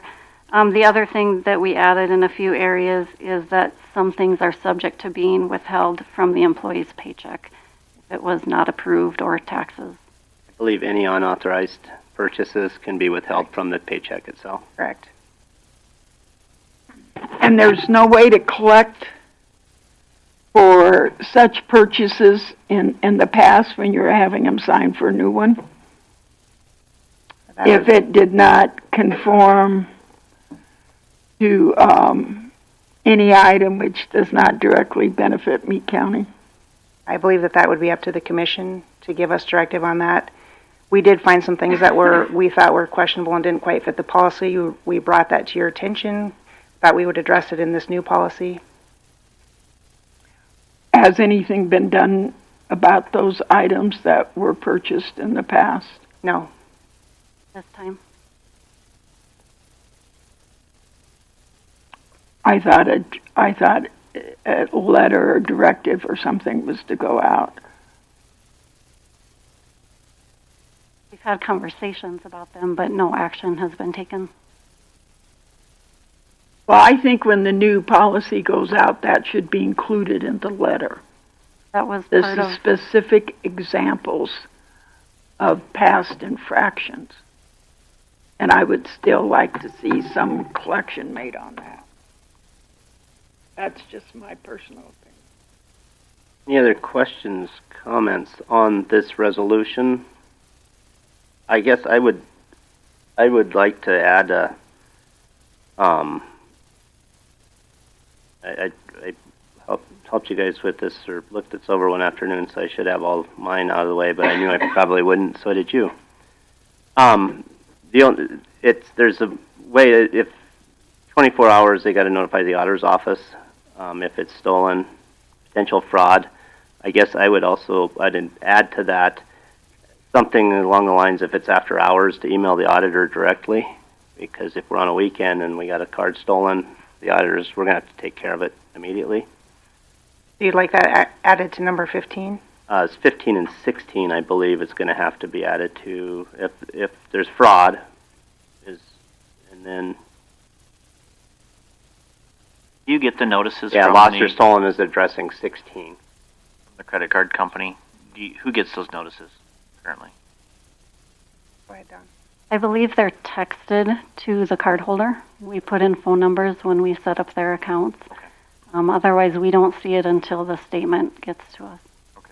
And you could say, make it easy, you could, instead of saying after hours, you could say auditor's office and/or a direct email to the auditor within 24 hours, something like that would suffice. So that, Talbot, you're the English guy. Well, That I'm sounds- not an English guy, but I actually think it should be immediately upon discovery or soon thereafter. In no case, no longer than 24 hours. Yeah, and that's fine. It just, because they're going to, possibly they could say that, well, it's at auditor's offices and it's 2 o'clock on Saturdays. Yeah. Some way we got to address that. It's No, gotta I go- think you yeah. email it, but I don't think it should be 24 hours. It should be immediately upon Okay. discovery. That's, Well, I don't disagree, I agree. and when this credit card is set up, can we not set it up with the company that if there is a fraud or there is something, that it's the auditor's phone number that's mentioned, not the holder of the card? I think you still need the card holder so that they can start through that documentation piece. Yeah, but wonder if, Well, are these cards issued in people's names or the county? Go ahead, Don. The majority of them are issued in people's names. We do have a list of current card holders. Okay. For, But it's a county card. Does the county have the right to call and get the inquiry without the person's cooperation? Yes. we do. Yeah. The difficulty on the fraud issue and the theft is, I'm not an expert in this area of law, but I think you're limited on your exposure on fraudulent charges on a card. the $50, Right. I think. But you have to report it within, you can't just let it run. You've got to be calling and reporting it. But when they call and they do a notification, of a potential fraudulent I activity. believe that the organization that pays the bill needs to be notified just as much as the card holder. Wonder if they're out and about. Wonder if they decided to buy a ticket to Tahiti themselves and got in an airplane and said, I've had enough of it. Well, I think that's what would happen. Because we've eliminated, there's really, the person holding the card is not supposed to be able to get into that account. So therefore, it would be us getting notified, but this is just simply saying that if they think there's fraud, or if they lose their card, there's 15 and 16 who deals with fraud. One's dealing with fraud, and one's dealing with the stolen. But if there's potential fraud, basically what this is saying is notify the auditor immediately, as Commissioner Wyzorek is pointing out. And if you don't do that immediately, you could be subject to having this come. I guess it doesn't say that. It could come out doesn't of your- say that. And it probably should add that if it's not done in a timely manner immediately. But it does say that they can have the charges withheld from their paycheck. On 16 it does, on 15 it does not.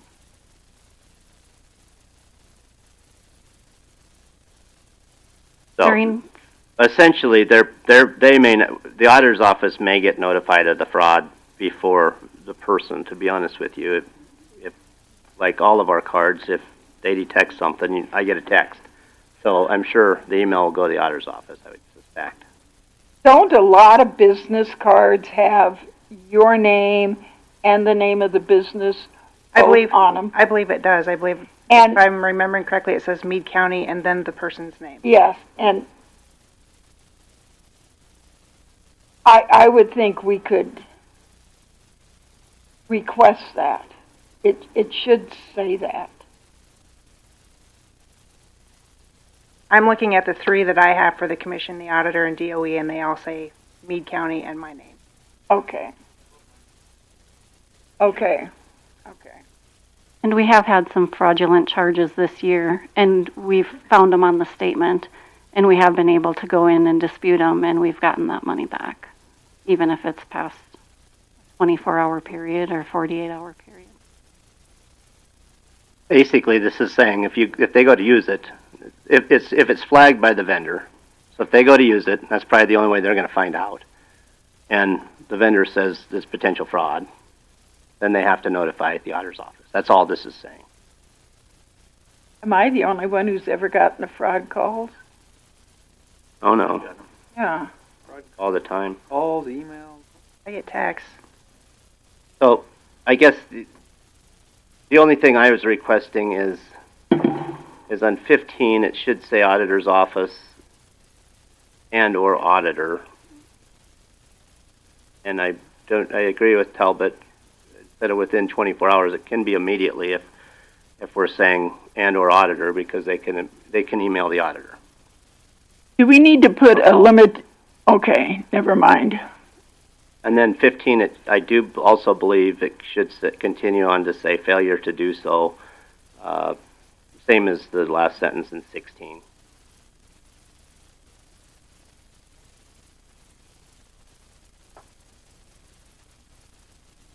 Can we just modify 16 to say if an employee issued credit card is responsible for if it's lost or stolen or flagged for potential fraud? Would that cover everything? That would be fine with me. So merge 15 and 16 together? Yeah. I think 16 has everything that you were asking for. Yep, it does. Except for the auditor.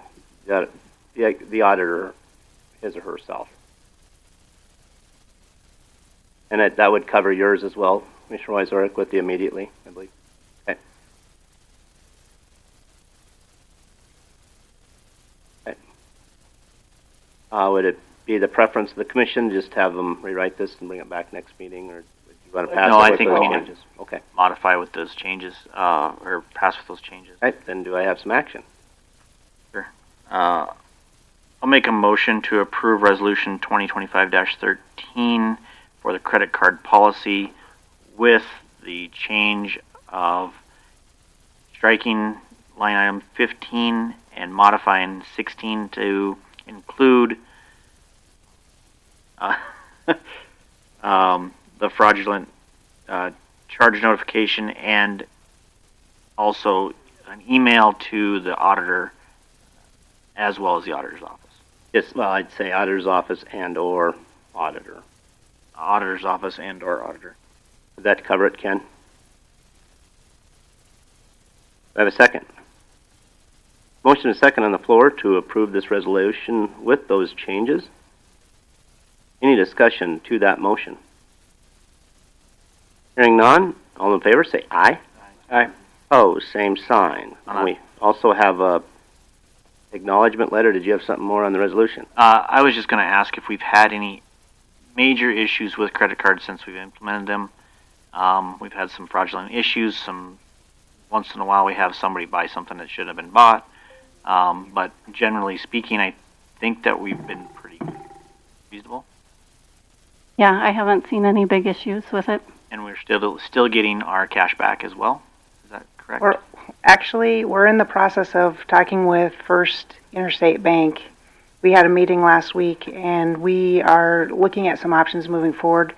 Still have to have some discussions with Al, the state auditor, but we are looking at some options that we will be presenting at some point.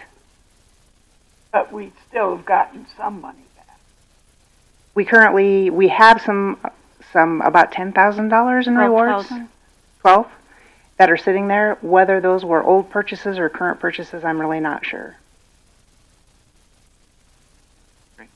Okay, let's move down to the acknowledgement letter that will be going out and the employees will be signing. I guess I would request also the last bullet point. You have the, well, be the last two bullet points. You could merge those two. It's the same as the 15-16. Just there. I think you just basically hit a few bullet points of what was in the resolution. Correct. So if we could merge those two, the account is flagged, lost, or stolen. I must report this information to the auditor's office and/or auditor with immediately. You would change that. I think that would. Actually, the last three bullets, I think, can probably be combined into the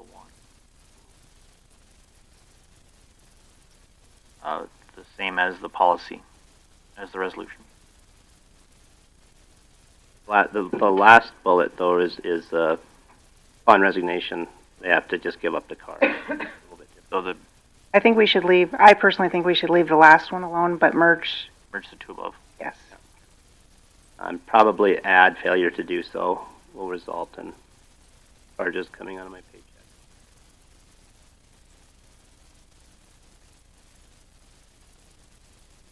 Any questions, comments on that? Interaction. A motion to approve the credit card acknowledgement for credit card users to sign with the modification of the last, the second and third from the bottom, I guess, be merged to match the resolution. Second. Motion is second on the floor. Approve this acknowledgement form with those changes. Any discussion to that motion? Hearing none, all in favor say aye. Aye. Oh, same sign. Motion carries. Thank you guys for your work on that. Thank you. That brings us down to Commission J and Communique. Looks like just some updates. Anyone care to discuss anything on there?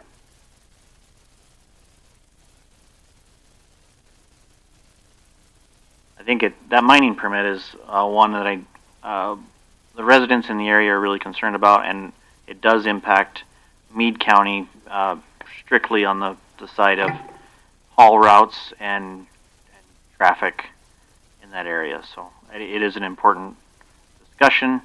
I don't know that I'm really for that. It does surround Box Elder city limits are on three sides of that property, so I don't know that's how that's going to work.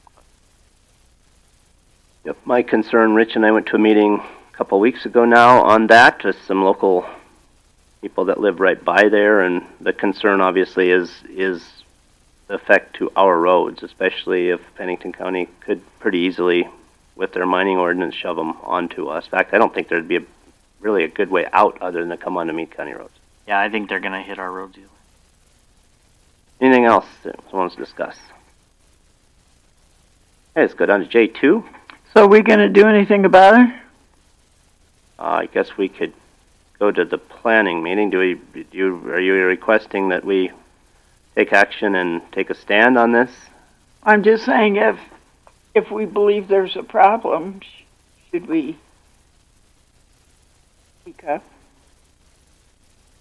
Or at least send a letter or something? I don't know that they've provided a haul route that's required. I don't know that comes into the county at this point, but we can say that we're against it, but I don't know that it really affects the property until they do their planning permit with the haul route agreement. Did I understand that correctly? That's the way I understand their mining ordinance contains language that they have to come up with the haul route agreement, which we don't know where that haul route agreement is. This is basically a preliminary plat, the way it's up on the 23rd, the way I understand it. Is that correct, Mr. Leggett? So yeah, we could certainly, the problem is I don't know what we can do about it. Ken, you could help me as well, because we have a right of way, so I mean, the advantage they have is a mining ordinance, and it's in Pennington County. If we had a mining ordinance and it was in Meade County, then we could set up the haul route agreement.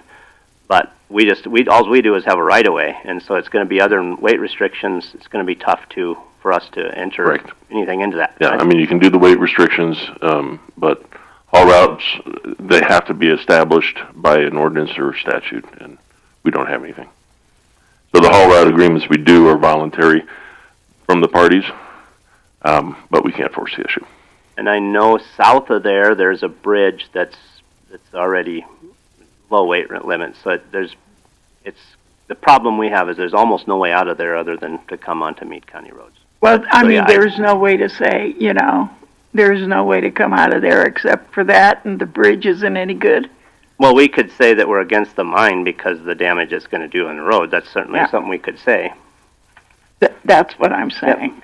So is that would you like us to send a letter? Well, I don't think it does us any good for us just to sit here and discuss it in a vacuum and not let Pennington County at least know. I mean, Pennington County is generally, I think if the shoe was on the other foot, they probably would let us know. At least one person would.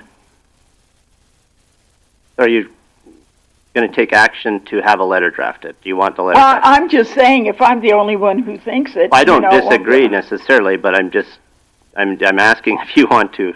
Well, I think I don't think it would hurt. I mean, isn't that one reason why we even look at these things? Okay. To give an opinion? So, is that in the form of a motion to draft a letter to send to Pennington County's Planning Department and Commission? Okay. Sure. I have a second? I'll second. My only question on that is if, I'm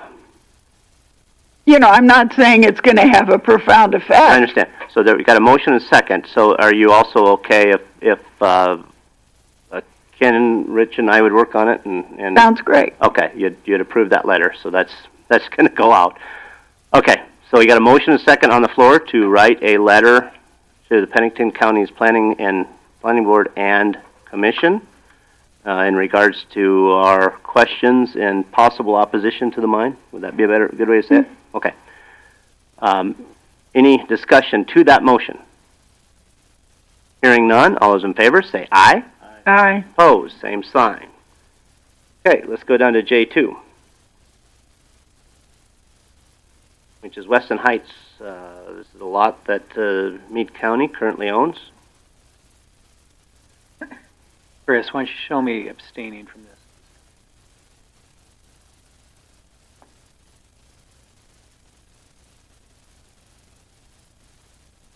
Good afternoon. I'm Alex Cameron. I'm the president of Weston Heights Sanitation District.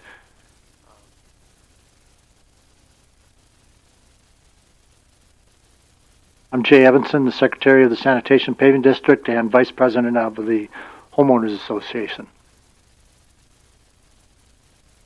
I guess this is in regards to, we did put this on, we considered surplusing.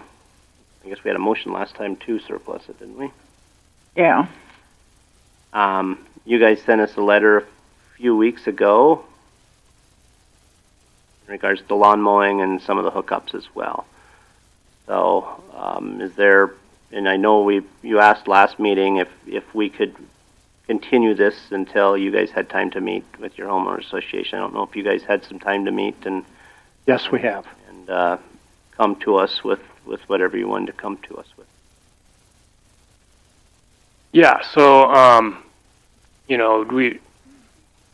we would like to make an offer to purchase the lot through the sanitation district, so we don't have to go through the appraisal and everything else that's required, public notice and everything else. The Weston Heights Homeowners Association has put a great deal of effort into the lot, because they own several lots out there. We are making improvements in that area currently. So I guess I'll turn it over to Jay. He kind of volunteered to put all the legwork into that project. So for some of the commissioners here's a little bit of background, and if I'm incorrect here, please correct me. This lot was taken over by the county. It became county property when the owner, whoever that owner was back some years ago, failed the development, and the county took it for back taxes and that. The county has owned it since about 2014, I believe, somewhere right in there.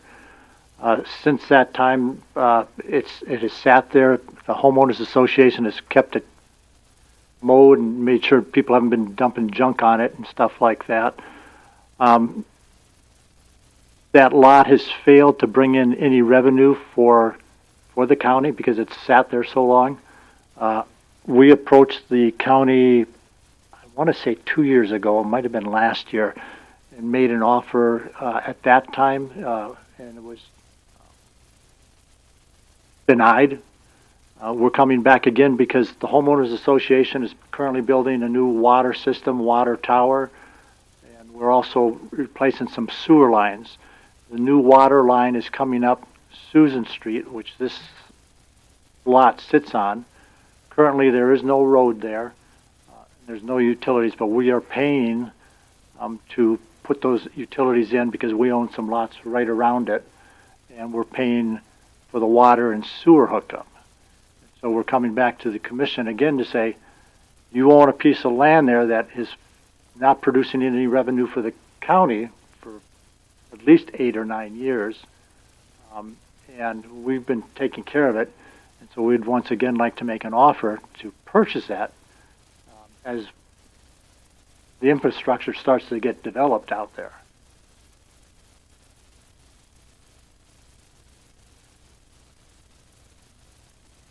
Any other questions, comments? Or does the commission have any questions, comments?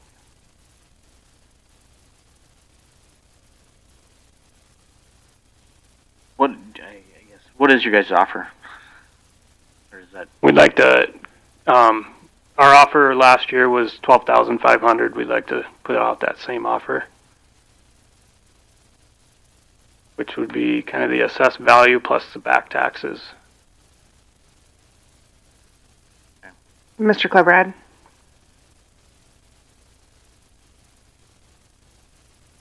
Did we review some statutes that determine that if Meade County actually owns the property, that there are no actual delinquent taxes that need to be paid to date? You're referring to taxes owed before we accumulated, before we acquired. Right. Yes, they are eliminated. So there are no back taxes.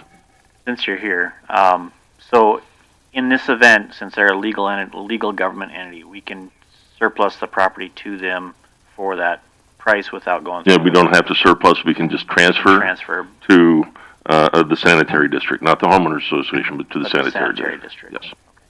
And we wouldn't have to go through the surplusing and get estimates. And it's upon such terms as agreed upon.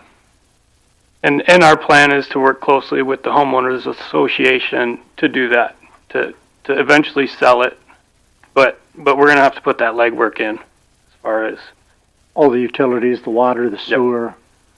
Sure. Okay.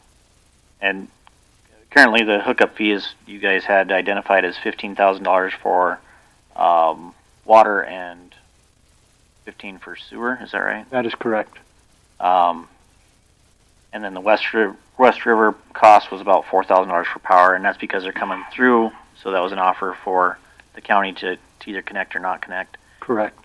These are not mandatory charges at this point, correct? Correct. So we could keep the lot, pay for mowing, or do mowing ourselves, or we could sell it to you for the $12,500. You guys can hook up the utilities and then resell the lot. That's the intent. Is that what all homeowners are having to pay? $30,000? Yes, we've had. We've got one property currently. The landowner. You can see where the lot is that you folks own right there in blue. Jeff Olson owns a piece of property, about 2 acres, just to the southwest of that. And that, yeah, so he's going to have to pay those to connect. And then there was another home right where your little bus sign is there, the little, yeah, that thing. There's a new home, yeah, there's a new home down there. And we put some, when they did that, we put several restrictions on them because our current water system wasn't designed to continue adding homes. And that, so when he built his home, we added additional restrictions besides the fees to join the water and sewer system. Okay, is there any other questions, comments from the commission, or does anyone want to discuss this with legal before we make a decision? How big is that piece of property?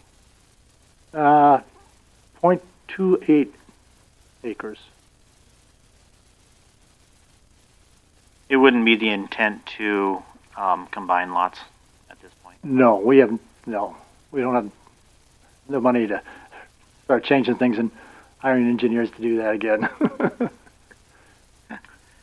Heard the engineers are getting pretty hungry. We've got one behind Boy, you. well, he's our engineer too, I know. Shane was on our board for several years. I can remember him coming to our meetings.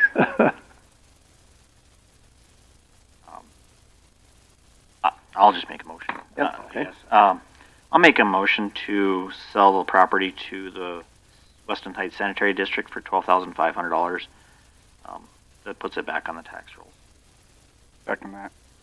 Motion is second to sell the property to. That won't put it back on the tax.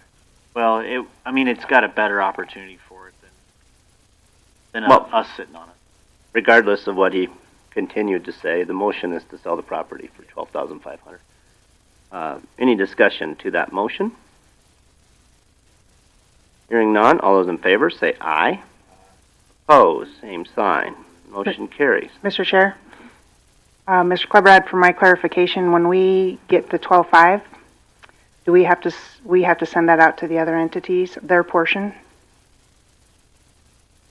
No? No, because this isn't, we're not doing anything with taxes. It's all, This is- Okay, this is just- correct. yeah. That's all. All right, I'm sorry. Yep, you are correct. Thank you, gentlemen, for coming in today. Thank you. Right, thank you. You might have bought a radio. barely bought one radio. Yeah, you bought a radio. J3, performance contract with Black Hills Council, local governments.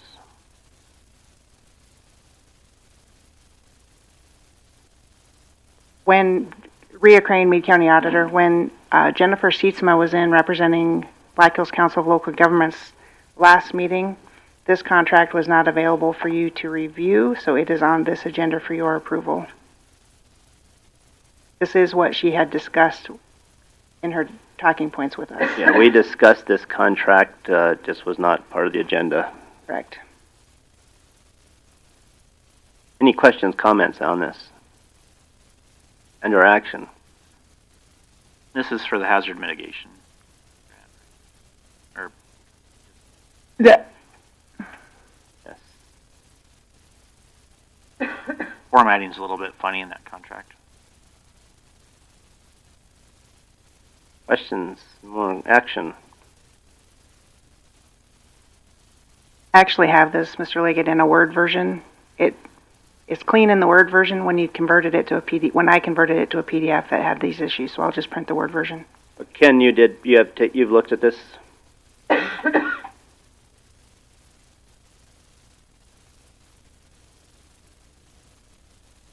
You were here last time when she discussed this. I thought she showed it to us, but we didn't have it part of the agenda. Where do you want me to go, Ken? Okay. Thank you. Any other questions, comments, interaction? Make a motion to approve.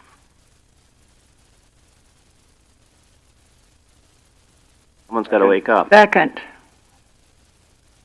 Who wants to? Wow. Motion and second on the floor to approve this contract. Any discussion to that motion? Hearing none, all in favor say aye. Aye. Opposed, same sign. Motion carries. Consent calendar. Anything on the consent calendar anyone wants to talk about? Questions? Make a motion to approve the consent calendar as previously modified. Second that. Motion and second to approve the consent calendar as modified. Any discussion to that motion? Hearing none, all in favor say aye. Aye. Opposed, same sign. Motion carries. Exec session. We have a need to go in exec session today. Don't we have some salary things that we've gotten? Or do we need to even discuss that? I guess I don't, is there, we need to go in for personnel, and I guess I'll need a motion for that. I don't know if we have a need to go in today, but unless. So, yeah, I don't know. Maybe I'm the only one who got it. I got one today from Deb. I mean, I'm not begging for one. Okay. I just want to be able to stand up and move around for a minute. Yep. Well, we can be done too. Yes. Okay, if there's no need to go in executive session, no one's going to make a motion, then I'm going to just declare us adjourned. I think we've completed our business. Thank you. Hallelujah.